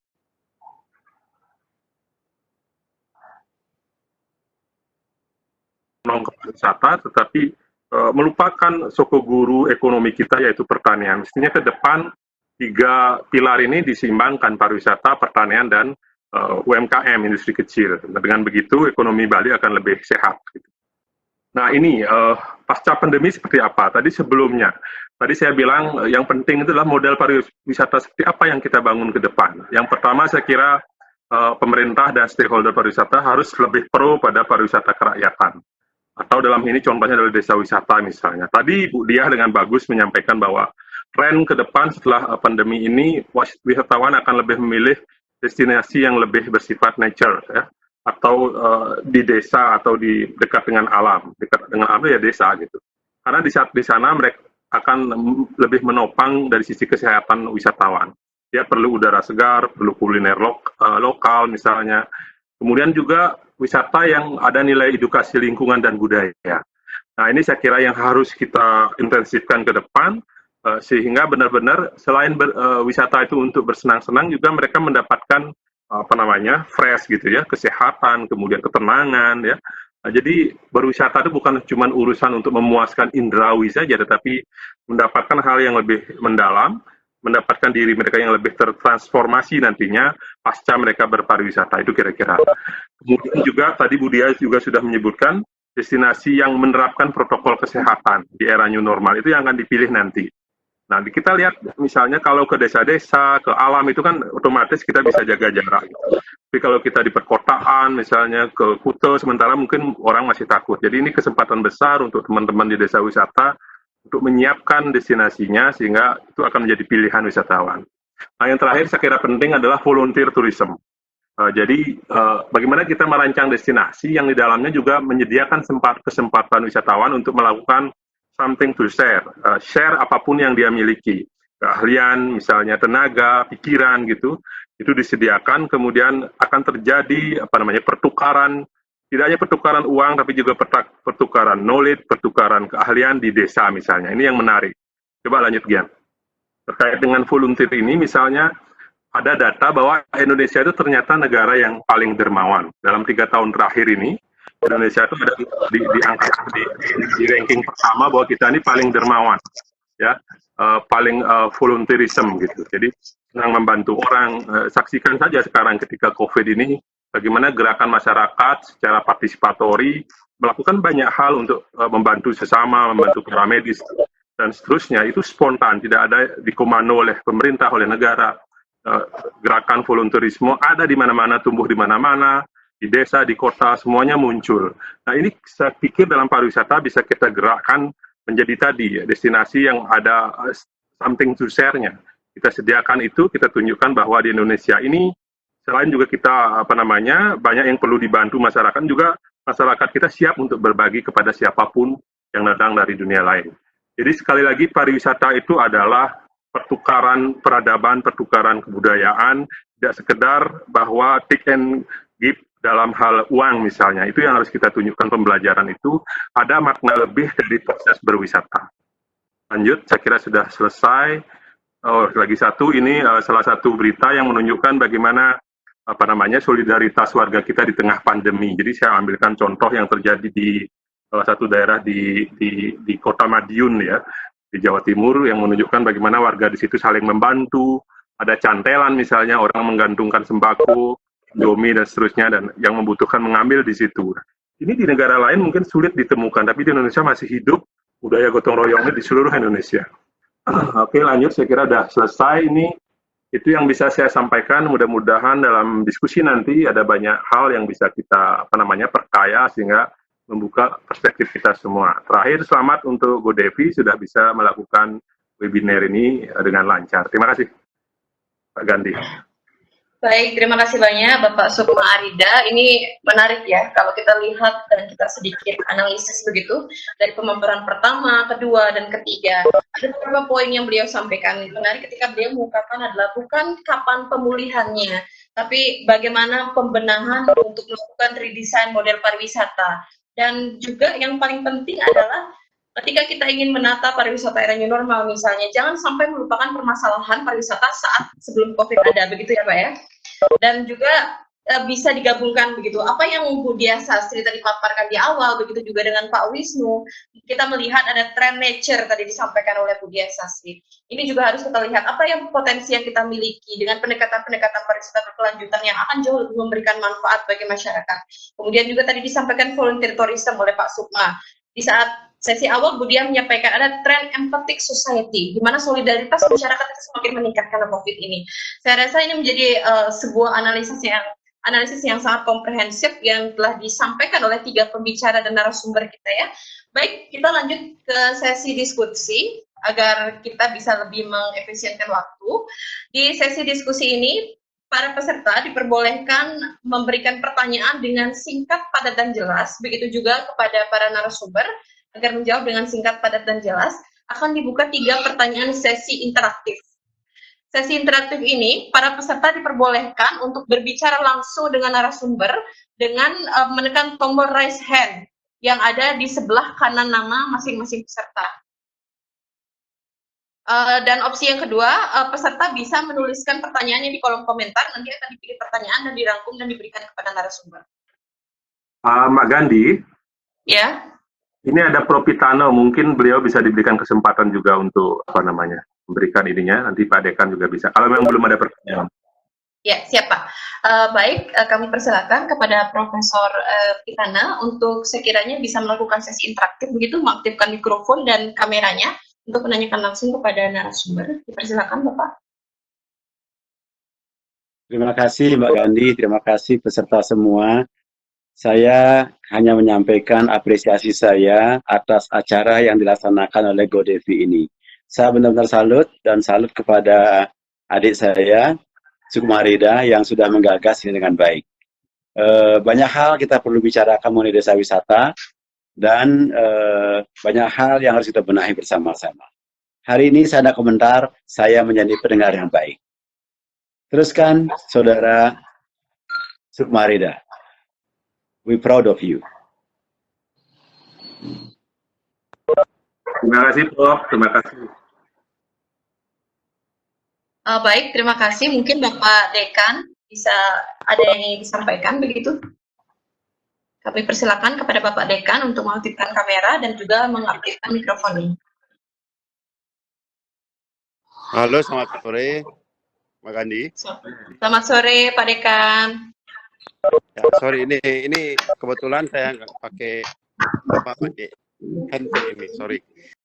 Terima kasih ini saya apresiasi juga ini GoDevi dengan bimbingannya Pak Sukma. Ini katanya ini baru pertama kali mengadakan webinar seperti ini, dan saya harapkan ini akan terus-menerus bisa continue seperti itu. Saya selaku dekan, atas nama dekan, terima kasih karena ini kerjasama dengan Gobali dengan Fakultas Pariwisata juga. Terima kasih supportnya Pak Prof. Pitano. Terus yang berikutnya, saya salut kepada pembicara, ini dia, Pak Dewo, Pak Sukma juga. Ini karena begini ceritanya, ini saya melihatnya, ini kan gara-gara new normal ini, hampir setiap hari ada lebih dari 10 kali webinar setiap hari. Makanya kami pun di kampus itu ada kebanggaan kayaknya pejabat-pejabat kita di kampus itu membuka laptopnya tiga-tiganya, dan tiga-tiganya ikutin meeting. Nah, ini artinya apa? Ini kan semua membicarakan hal yang sama kalau saya lihat ini semua new normal gitu. Nah, ini saya sangat salut. Tadi Bu Diah data-datanya udah bagus-bagus sekali, Pak Dewo pengalamannya dan Sukma juga mengatakan. Nah, ini karena kami orang akademisi, mudah-mudahan support juga dari Pak Prof. Pitano nanti. Itu kita itu menginginkan itu bahwa penyelesaian untuk menghadapi new normal ke depan itu tolong pendekatannya sistemik gitu. Atau karena pariwisata itu sebagai sebuah sistem itu didekati dengan sistem gitu. Jangan parsial-parsial, industri kerja sendiri, masyarakat kerja sendiri, turis digarap sendiri dan lain sebagainya. Nah, ini yang saya harapkan, mari kita nanti bersama-sama mencari solusi untuk itu. Apa yang bisa kita lakukan bersama? Tadi kan ada bagus sekali Bu Diah tadi. Itu karena ini dunia kita bersama, mari kita kerjakan bersama gitu. Itu terutama di insan-insan pariwisata, karena COVID ini tidak melanda Bali saja tapi dunia. Nah, ini lebih baik kita itu sekarang, apa yang bisa kita lakukan di level lokal saja. Mulai dari desa, Bali, sampai ke Indonesia dan sebagainya. Tapi dari lokal kita mulai. Yang saya ingin tekankan itu, mari kita coba, siapa sih yang stakeholders pariwisata kita? Gitu. Memang sih dari dulu saya pernah tekankan itu, yang disebut dengan stakeholders itu paling-paling human. Nah itu, makanya kami dengan tim, dengan teman-teman juga melakukan pendekatan, sekali-sekali itu kita ajak alam itu bicara. Karena sering sekali begitu alam itu murka, itu orang bilang, tuh alam sedang marah. Begitu tanah longsor, banjir, gempa, dan sebagainya, alam sedang marah. Berarti manusia bisa berkomunikasi dengan alam. Kenapa nggak dijadikan stakeholders? Gitu. Nah sekarang tadi pembicara kan menggunakan alam sekarang, ke depan itu alam yang akan dominan untuk dijadikan potensi. Gitu. Nah oleh karena itu, saya ingin mengajak teman-teman, ini tolong nanti didiskusikan juga ini dengan teman-teman, bukan hanya di forum ini, mari kita cari pendekatan-pendekatan itu, pendekatan sistemik itu, kita kaitkan dengan tourism sebagai sebuah sistem. Banyak teori-teori tentang itu, kita harapkan tadi sudah ada, kata-katanya sudah muncul, misalnya kita mengajak adaptasi, kita mengajak misalnya keberlanjutan, kita ingin mendengung-dengungkan apa, kita kerjasama bareng, nah dan lain sebagainya lah apa. Tidak ada di sini itu kalah menang. Saya ingin semua stakeholder itu menang. Gitu. Ini kesempatan kita. Kalau kita sekarang mengandalkan orang desa, kasihan juga industrinya. Begitupun sebaliknya. Nah ini, mari kita rangkul semua orang-orang yang terkena dampak daripada COVID ini, sehingga kita nanti bersama kita pasti bisa. Rasa itu kesan saya.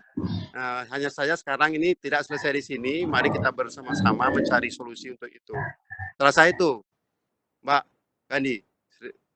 Iya, baik. Sore. Selamat sore, terima kasih banyak. Ini ada pertanyaan ya, cukup banyak ini akhirnya pertanyaan yang mulai muncul. Saya coba pilih dulu. Ini yang pertama tadi ada dari Ibu Hendriani. Ini Ibu dosen ya. Jadi beliau menanyakan seperti ini. Bagus ini pertanyaannya. Jadi kalau berbicara tentang desa wisata, tentunya SDM itu hal-hal yang sangat harus diperhatikan, terutama terkait new normal lifestyle ini, seperti apa yang telah disampaikan oleh Bapak Wisnu tadi, termasuk SOP yang harus kita terapkan. Nah, pertanyaannya adalah usaha terbaik seperti apa yang harus dilakukan untuk menyiapkan SDM ini khususnya di desa wisata. Terima kasih. Mungkin salah satu narasumber bisa menjawab pertanyaan ini, atau mungkin dari Bapak Wisnu dulu. Tadi ada sepertinya menyebut nama Bapak. Silakan Pak.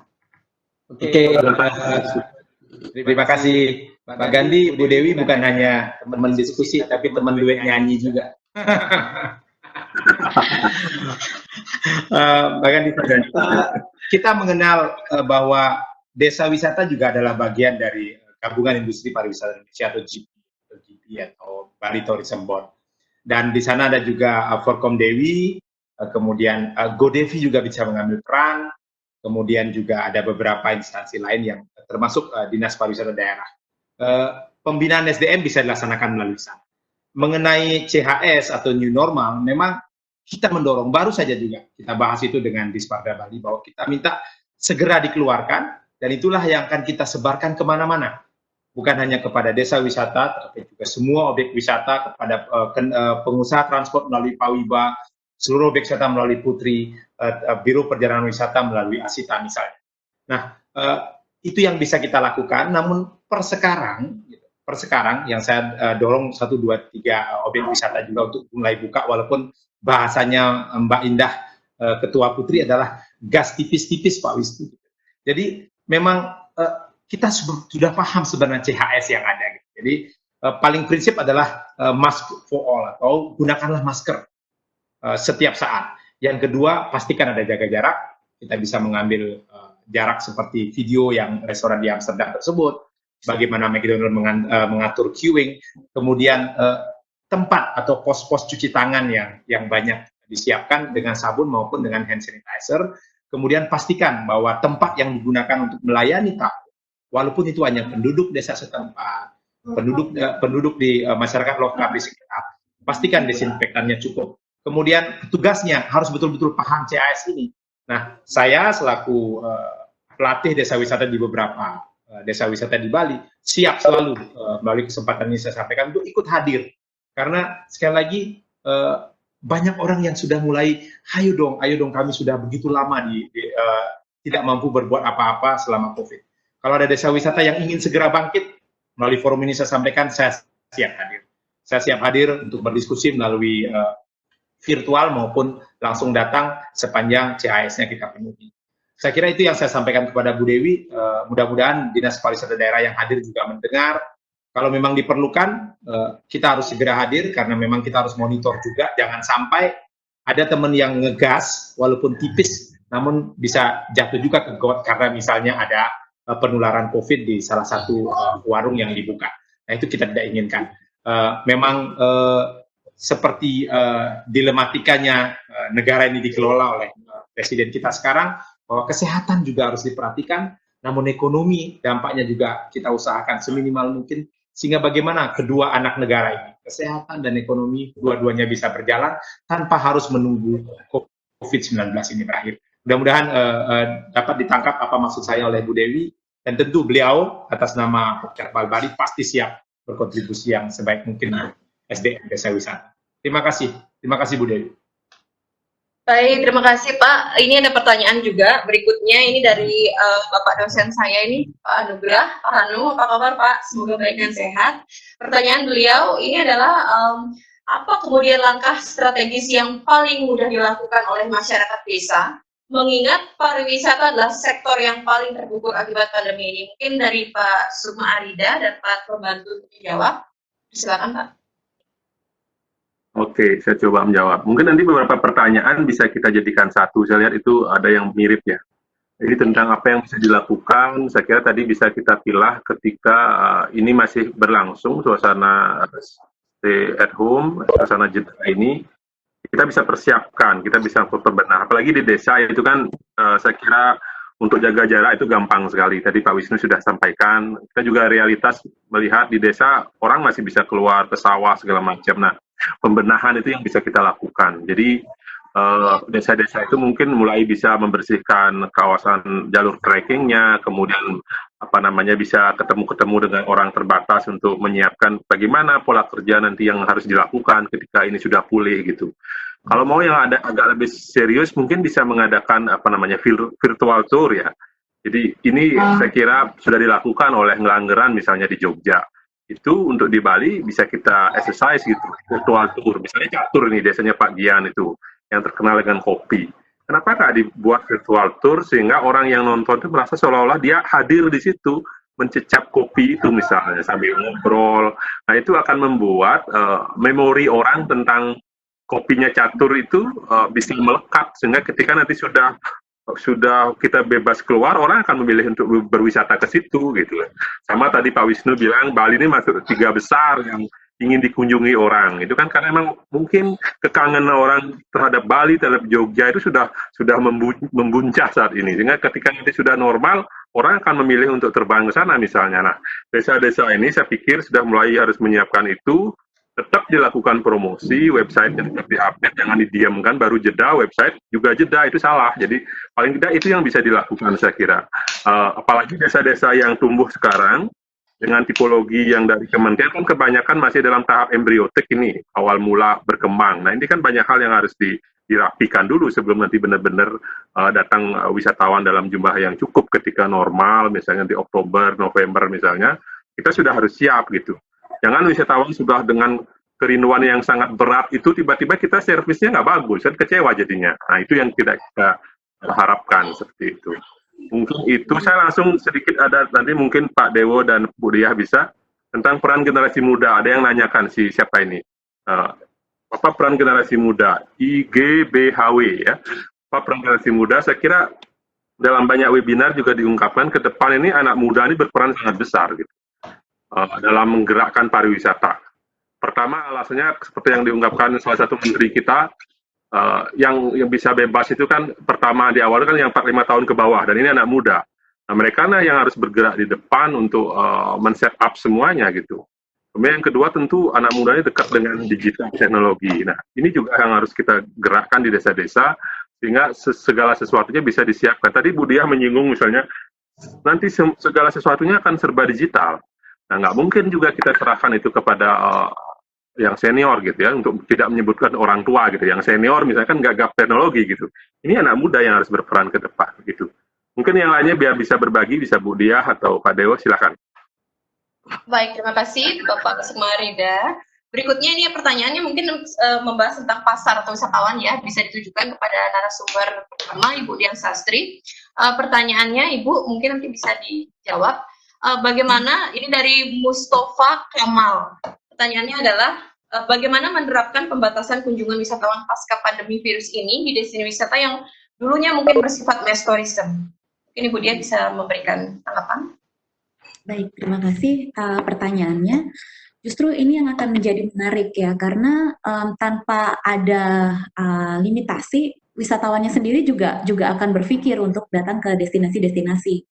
Nah, sebagai contohnya, beberapa protokol yang sudah diterapkan oleh airlines misalnya, kemarin saya lihat ada dari AirAsia, tidak menerapkan full board untuk passengers di airlines. Jadi ada jeda antara satu kursi dengan kursi yang lainnya untuk tetap menerapkan physical distancing.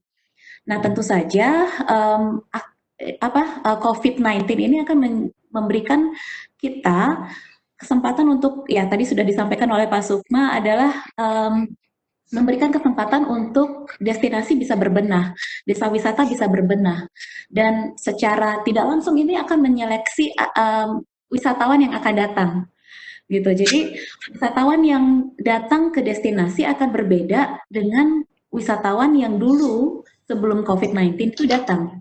Mereka relatif akan datang tidak dengan grup yang besar.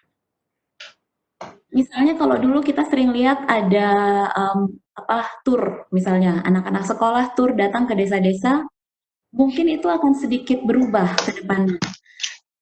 Jumlahnya akan dibatasi dan limitasi akan terjadi dengan sendirinya, gitu.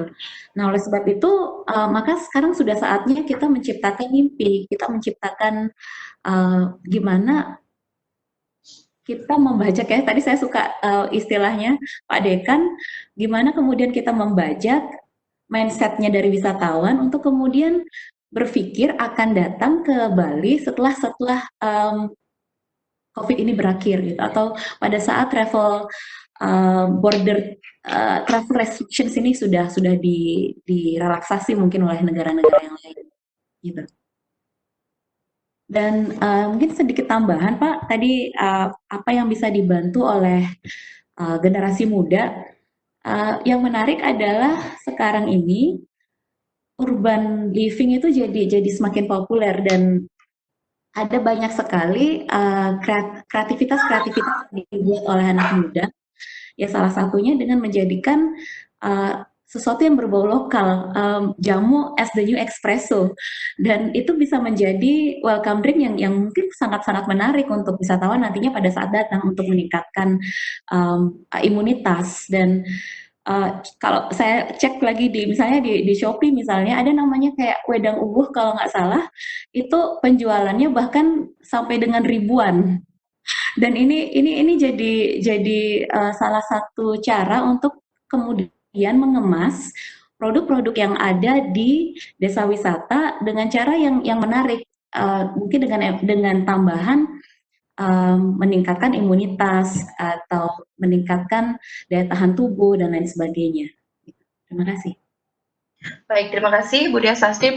Jawabannya sungguh luar biasa. Ini kita lanjut ya. Tadi kita sudah sedikit bahas tentang mass tourism, kemudian juga desa wisata. Nah, ini ada pertanyaan dari Ibu Swandewi terkait tentang MICE dan event. Beliau bertanya sebagai seorang pekerja MICE, bagaimana kemudian akhirnya event dan MICE ini kan akhirnya menjadi sesuatu yang sulit gitu ya, karena mengundang kerumunan. Dan apa yang bisa dilakukan untuk bisa menggarap ini, event dan MICE ini, kembali di masa era new normal pasca COVID, utamanya di Bali? Salah satu narasumber mungkin bisa menanggapi. Pak Wisnu, silakan Pak Dewa Wisnu. Ini beliau yang punya ini. Silakan Pak.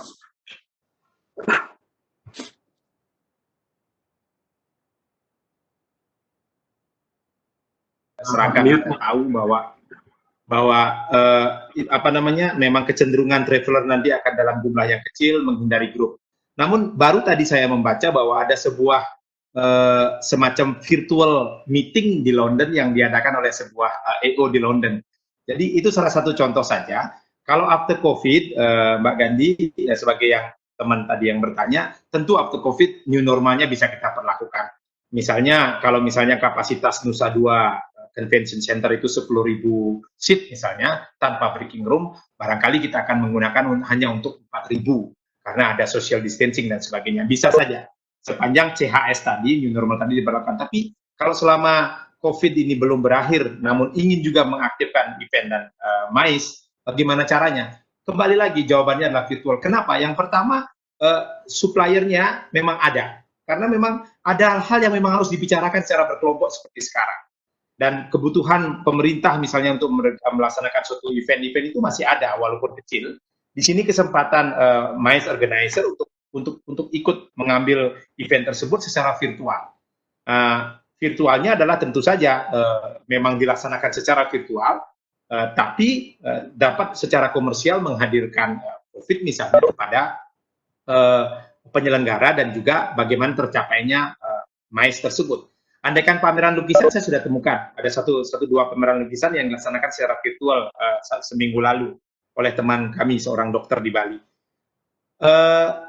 Ada juga setelah dia melaksanakan kegiatan tersebut, memang yang mengikuti, katakanlah kalau kita sebut meeting ya, di dunia kedokteran misalnya, ada teknologi baru bagaimana menghadapi, menghandle atau menangani COVID ini. Nah, pasti banyak para dokter yang ingin ikut dalam acara seperti ini. Memang ada fee yang harus dibayar karena harus membayar narasumber. Nah, di situ juga ada reward nanti untuk para peserta. Hotel-hotel bisa bergabung di sana dengan paket, mereka bisa menikmati fasilitas di hotel tersebut nanti setelah COVID atau setelah 2021. Jujur saya katakan bahwa agak sulit buat MICE bangkit, namun bukan berarti tidak mungkin. Itu yang ingin saya sampaikan, Mbak Gandhi. Thank you. Baik, terima kasih banyak Pak Wisnu. Berikutnya mungkin kita bisa juga lihat, ini ada pertanyaannya menarik juga ya, terkait tentang desa wisata dikaitkan dengan digital akhirnya. Pertanyaannya adalah dari Darmon Susilo. Apakah tren desa wisata akan bergeser ke arah smart village tourism? Karena mungkin akan ada jarak antara wisatawan dengan masyarakat akibat dari traumatik wabah COVID ini, sehingga digital memainkan peran dalam kondisi seperti ini. Mungkin salah satu narasumber bisa ingin menanggapi atau memberikan jawaban. Oke, nanti mungkin bisa Bu Dia sedikit saja. Ini menarik ini tentang smart village tourism ya. Tadi saya sudah sebutkan ada dua yang bisa kita lihat. Ketika ini masih terjadi COVID dan nanti setelah normal. Nah, ketika masih COVID masa jeda ini tentu pilihannya ke smart village tourism dengan virtual tour dan seterusnya. Tetapi setelah pasca COVID ini, walaupun nanti sudah new normal misalnya, itu digital saya kira tetap akan memainkan perannya gitu. Karena apa? Karena kan selama jeda ini 3-4 bulan ini kita termasuk wisatawan sudah terbiasa dengan hal-hal yang berbau digital gitu. Jadi ini mungkin akan menjadi tren ke depannya. Habit orang sudah terlanjur terbentuk sehingga dia akan memilih kepada pilihan digital ini, melihat desa wisata lewat digital. Tapi jangan lupa juga seberapa hebat pun tayangan digital itu, human touch-nya nggak ada di situ, sentuhan kemanusiaannya nggak ada. Sehingga kita berharap setelah dia melihat sebuah desa, misalnya desa Kerte Payangan lewat virtual, dia tetap ingin tertarik untuk melihat langsung desa tersebut. Jadi dia sudah nonton sarkofagus di desa Kerte, tapi dia ingin suatu saat merasakan pengalaman langsungnya, itu yang kita harapkan. Jadi virtual tour itu bukan akhir, tetapi sebuah pemicu perangsang. Ya, atau misalnya desa Colol di Flores di Manggarai Timur sana, dia bisa virtualkan tentang wisata kopinya, tetap untuk menarik orang datang ke situ. Saya kira itu tetap digital itu pada instrumennya sebagai alat untuk menarik, untuk menyandra memori wisatawan. Tapi kita berharap kan dia tetap akan langsung berkunjung, karena kalau semua serba virtual nanti pendapatan destinasinya rendah sekali saya kira. Begitu juga MICE tadi dibilang oleh Pak Dewa Wisnu, oke, virtual MICE, tapi kalau tidak langsung mengadakan di hotel kan tidak ada pendapatan yang kita dapat dari venue misalnya kan, hotel untuk menginap segala macam. Nah, itu yang kita harapkan. Jadi virtualnya lebih untuk menggait wisatawannya saya kira. Tetapi bahwa desa wisatanya itu harus diselenggarakan dengan didukung oleh website, oleh GoDevi misalnya, itu pasti nantinya. Jadi saya kira hikmah positif dari COVID ini adalah masyarakat dunia dipaksa untuk masuk ke 4.0. Kalau sebelumnya kan baru setengah-setengah. Kampus pun dulu dosen mungkin saya Budiah gitu ya menggunakan Webex segala macam. Nah sekarang kita dipaksa belajar. Ini kan pemaksaan, bahwa kita harus terdisrupsi masuk ke era digital itu gitu. Nah ketika nanti normal lagi, apakah masyarakat akan balik lagi ke seperti dulu? Mungkin tidak. Kita sudah terbiasa dengan ini. Itu saya kira bagus pertanyaannya ini mencermati tentang digital ya. Itu yang bisa saya sampaikan, Mbak Gandhi. Ini saya ingin menyapa teman ada dari LIPI, ini Mbak Ayu, mungkin dia bertanya lewat chat, kalau mau langsung menyampaikan akan bagus sekali. Ini LIPI sekarang konsen juga dengan pariwisata. Kalau diberikan kesempatan untuk komen atau bertanya langsung, monggo, silakan. Silakan kepada Ibu Ayu. Silakan. Oke, selamat sore. Terima kasih kepada Mbak Gandhi dan juga Mas Sukma. Ya, jadi ini sangat relevan dan sangat menarik ya, karena kami juga di LIPI saat ini sedang mengerjakan bagaimana kita membangun ketahanan keluarga dalam menghadapi berbagai stressors dari luar. Nah, salah satu di antaranya kami ingin melihat dalam konteks pariwisata gitu. Nah, kemarin kebetulan Mas Sukma juga membantu kami untuk memberikan overview bagaimana sih sebenarnya kondisi di community-based tourism. Nah, saya agak penasaran sebenarnya satu hal ya, karena saya tidak terlalu mendalami pariwisata sebenarnya, karena tapi saya lebih ke stressor dan sebagainya seperti itu. Nah, kita tahu bahwa dalam periode kedua dari Jokowi saat ini beliau mencoba menguatkan pembangunan 10 Bali lainnya sebagai destinasi wisata ya. Dan kita tahu bagaimana bagaimana kampanye di mana-mana dan juga iklan-iklan tentang daerah-daerah yang juga menarik selain Bali. Nah, kemudian hal lainnya adalah kita tahu juga dengan dana desa, banyak sekali daerah-daerah juga mencoba membangun desa-desa wisata dan juga mencoba mengembangkan potensi daerah mereka untuk menjadi tujuan wisata.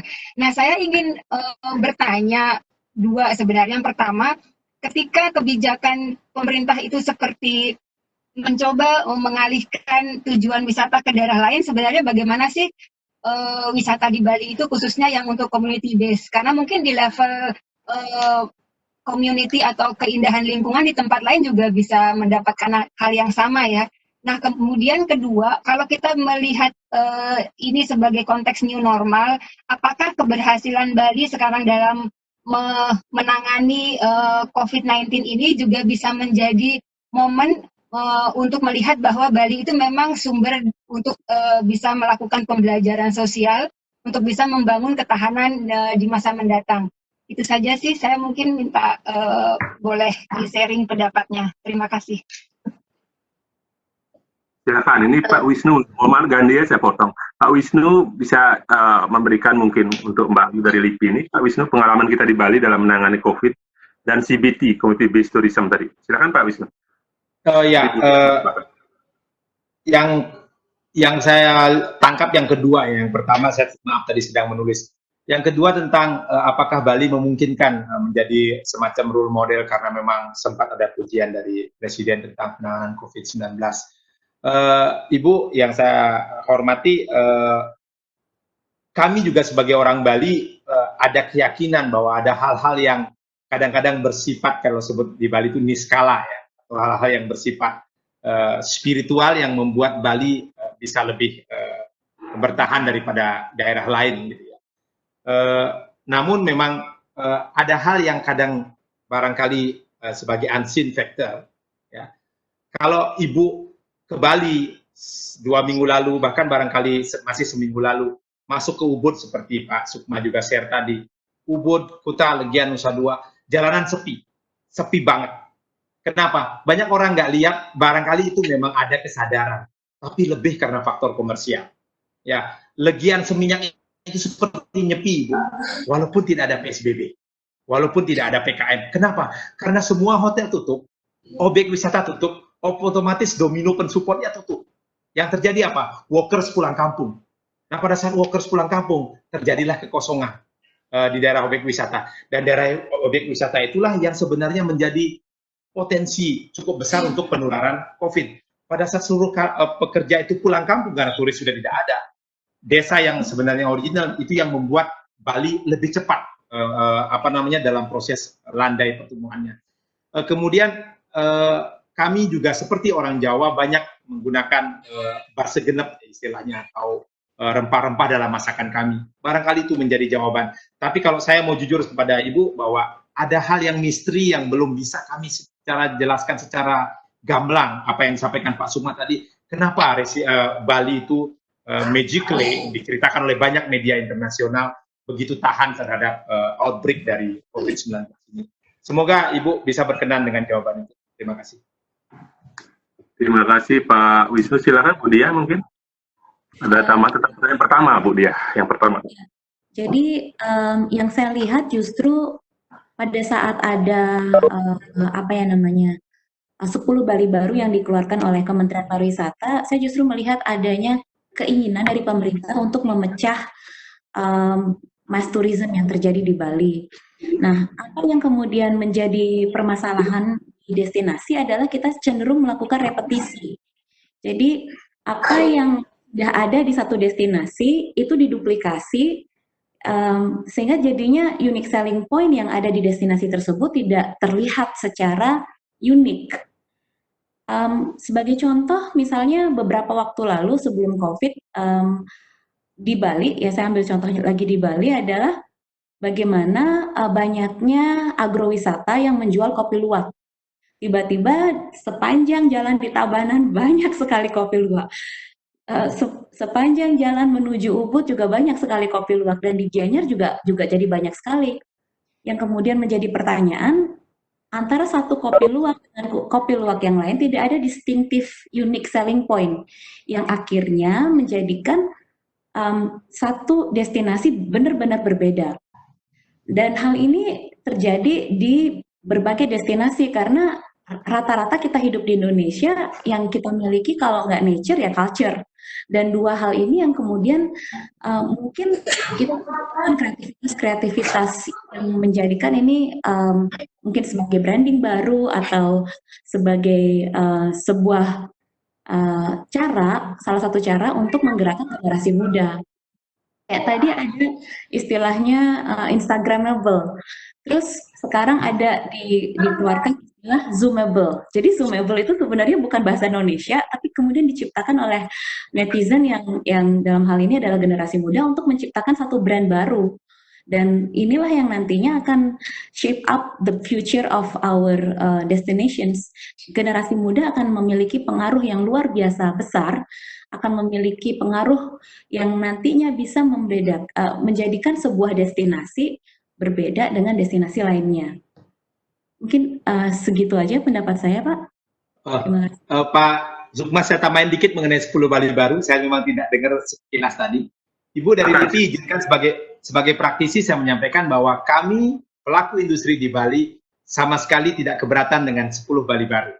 Karena memang jujur saja secara carrying capacity Bali memerlukan destinasi lain di Indonesia memang harus berkembang. Itu yang pertama. Yang kedua, jujur Bu, kami praktisi capek hanya jual Bali. Ya, kalau kami ke luar negeri, ke Amerika, kemana-mana hanya membawa Ubud, membawa Kintamani, kami capek. Kami senang membawa Wakatobi, kami senang membawa Lombok, kami senang membawa Toraja, dan seterusnya. Dan Bali adalah main gate-nya. Jadi sering sekali di banyak kesempatan saya menerima pertanyaan, Pak Wisnu, apakah Anda mendukung mass tourism atau quality tourism di Bali? Jawaban saya adalah kami bagian dari NKRI. Pada saat menjadi bagian dari NKRI, kami mendukung mass tourism. Saya maklum kenapa Presiden kita malu. Waktu beliau dilantik tahun 2014, kunjungan wisatawan asing 9,6 juta. Sementara Malaysia sudah 30 juta. Kami sangat maklum sebagai bagian NKRI. Tapi bagaimana kami menyiasati di Bali? Dengan ada 10 Bali baru, lebih mudah kami bekerja. Kalau wisatawan Eropa dan Amerika itu tiba di Indonesia dengan length of stay 21 hari, kami usahakan kurang lebih setengahnya di Bali, atau barangkali cuma 7 hari di Bali. Mereka masuk Bali, kemudian kita distribusi ke Bromo, ke Jogja, Jakarta, dan seterusnya, lalu kita kembalikan entah outnya dari Jakarta, entah outnya dari Bali. Kami begitu mudah sekali menyebarnya. Akan sampai ke Maluku, sampai ke Papua, dan Raja Ampat. Jadi, Ibu, dari Bali tidak ada masalah. Kami bersyukur tourisme Indonesia lebih bagus, dan saya yakin dampaknya bagi Bali juga akan sangat baik, di mana mass tourism secara kenegaraan, kebangsaan berjalan dengan baik, karena kita perlu penambahan volume. Namun di sisi lain, sebagai industri kami mampu mempertahankan quality tourism dengan mendistribusi turis-turis itu ke seluruh Indonesia. Demikian tanggapan saya dari saya untuk Bu Diah juga. Thank you. Terima kasih Pak Wisnu. Maaf ini Gandhi saya kudeta sebentar saja ya. Ini mumpung Silakan. Ya. Bali dan rekan-rekannya ini. Menarik tadi perspektif Bali sudah disampaikan. Kita mungkin perlu diperkaya oleh perspektif luar Bali ini. Sudah ada teman dari NTT ini ya. Nah, orang sering bilang misalnya NTB dalam konotasi bercanda. NTB itu nasib tergantung Bali. Nah, ini teman dari NTT nih Mas Albertus ini. Sering dibilang NTT itu nasib tidak tentu dalam hal pariwisata. Mungkin Mas Albertus ini bisa berbagi pengalamannya ketika menjadi bagian dari 10 Bali baru itu. Karena beliau ada di Manggarai Timur yang merupakan lingkaran dari Labuan Bajo. Silakan Mas Albertus ini untuk sharing sedikit. Terima kasih Pak Sukma, Ibu Dia, dan juga terima kasih spesial juga Pak Gian dari Godevi yang sudah membuat webinar yang luar biasa ini. Tadi sempat disinggung sedikit tentang 10 Bali baru. Salah satunya itu adalah Labuan Bajo yang ditetapkan sebagai salah satu dari 5 super prioritas.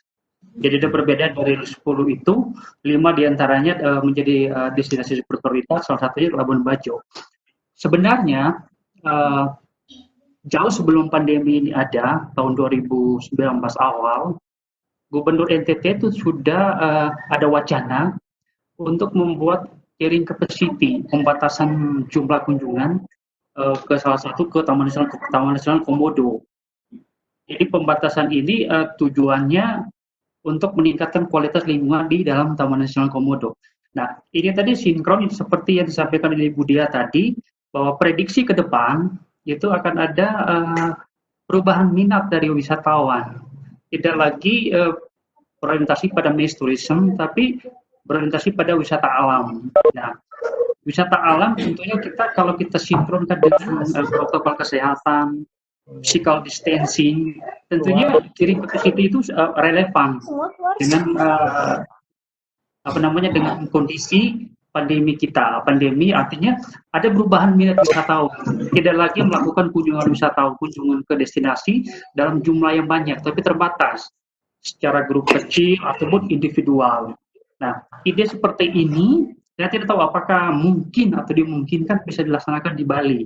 Misalnya beberapa destinasi yang selama ini terkenal dengan mass tourism. Artinya kita lakukan pembatasan sehingga protokol kesehatan itu bisa diterapkan, strategi bisa diterapkan. Nah, khusus untuk kawasan destinasi Labuan Bajo Flores itu meliputi seluruh kabupaten di Flores, mulai dari Labuan Bajo sampai dengan Flores Timur.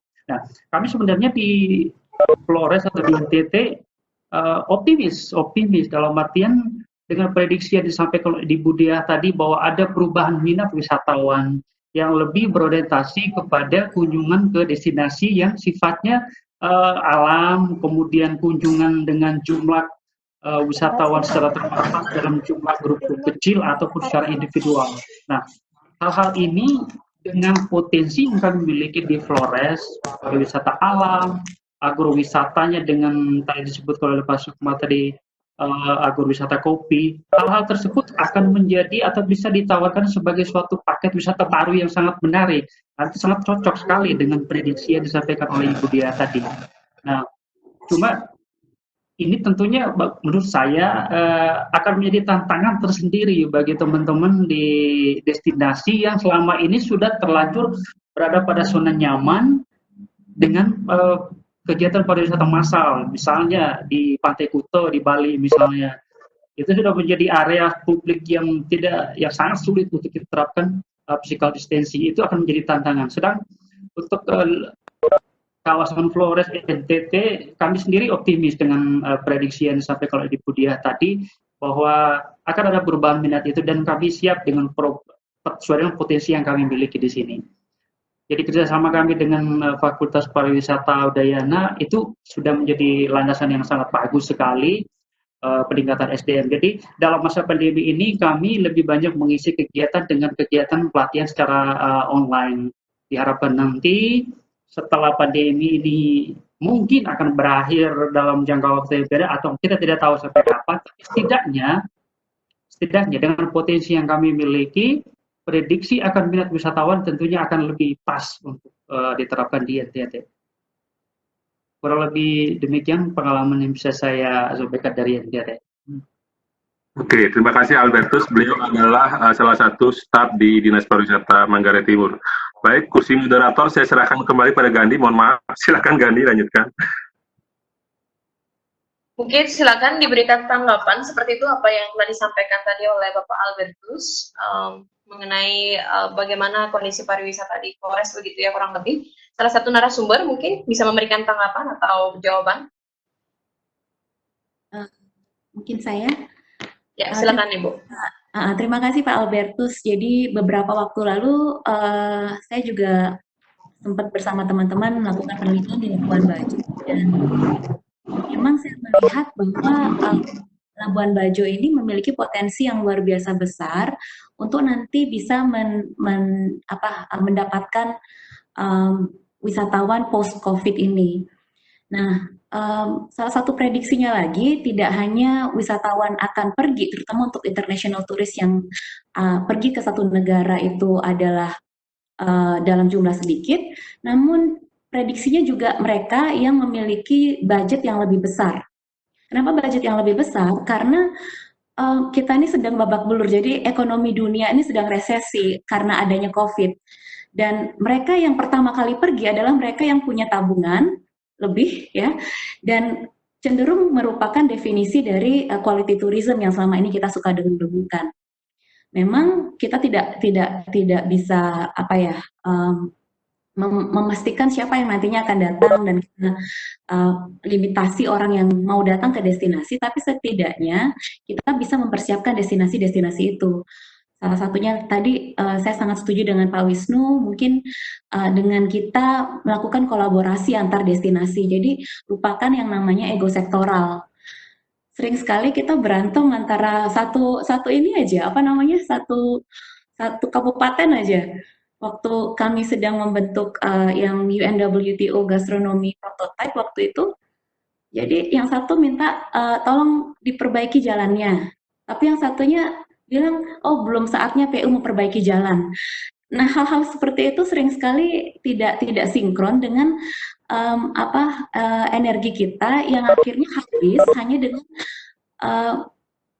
mendiskusikan sesuatu yang tidak menuju arah quality tourism ini. Dan saya melihat ke depannya NTB justru akan menjadi the next paradise, karena konsep yang island tourism destination terutama itu akan menjadi the upcoming nature based tourism.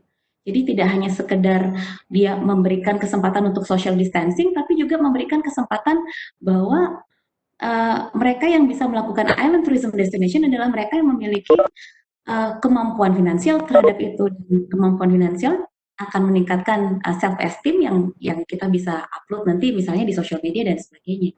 Gitu. Terima kasih. Baik, terima kasih Ibu Diah Sastri. Mungkin ada tanggapan lain mungkin yang ingin ditambahkan dari narasumber? Pak Sukma atau Pak Wisnu mungkin ada yang ditambahkan?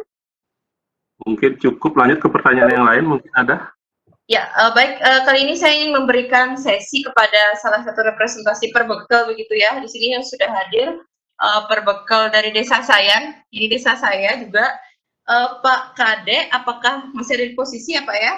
Saya izinkan Bapak untuk memberikan tanggapan yang kurang lebih seperti itu. Silakan untuk mengaktifkan kamera dan mikrofon.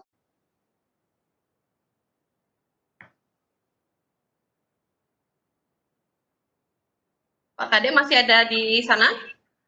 Mungkin lagi berbuka puasa mungkin.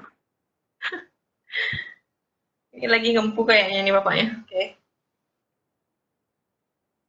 Mas Desta mungkin kalau masih on, Oh Mas iya benar. Desta Ya, Mas Desta. dari Jogja.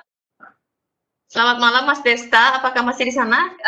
Kami berikan waktu untuk Mas Desta memberikan tanggapannya. Tadi cukup banyak sekali ya juga komentar yang diberikan oleh Mas Desta di kolom komentar. Saya dapat lihat tadi mungkin secara langsung mungkin dapat diutarakan. Dipersilakan Mas Desta mengaktifkan mikrofon dan kameranya.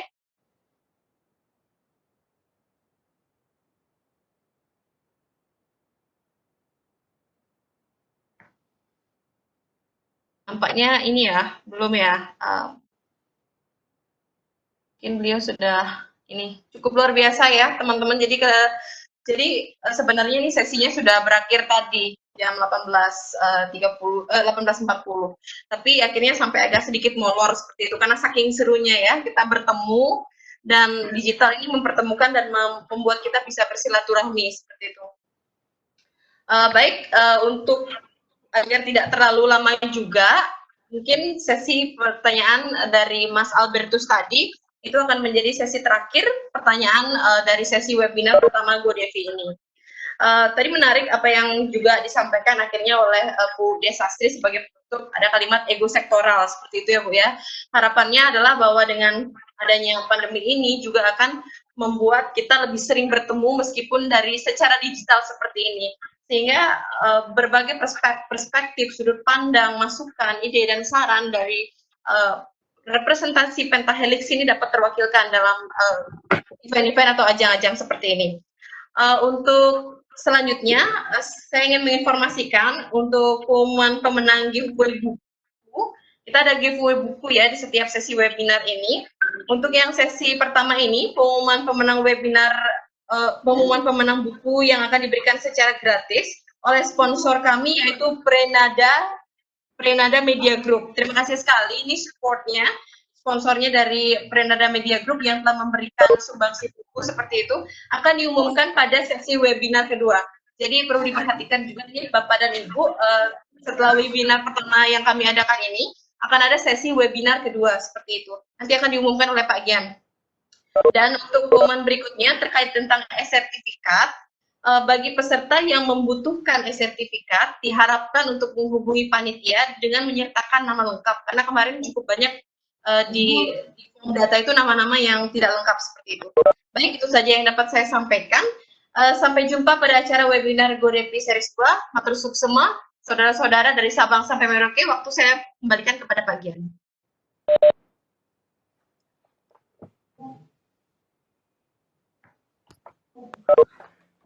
Baik Bapak Ibu, terima kasih sekali. Jadi kami dari tim GoDevi mengucapkan terima kasih yang sebesar-besarnya pada narasumber, ada Pak Sukma, Bu Astri, dan juga Pak Wisnu, dan juga kepada penanya tadi, pembahas, ada luar biasa juga, ada Prof. Pitane, ada Pak Dekan, jadi dan beragam sekali juga yang tanya, ada dari macam-macam gini ya.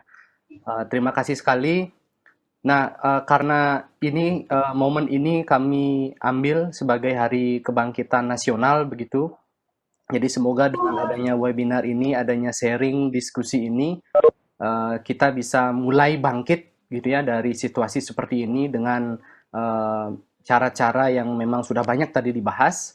Dan sebelumnya saya akan menginformasikan bahwa GoDevi berencana untuk mengadakan diskusi rutin. Jadi seperti ini mungkin kita bisa saling bertukar ide ke depannya.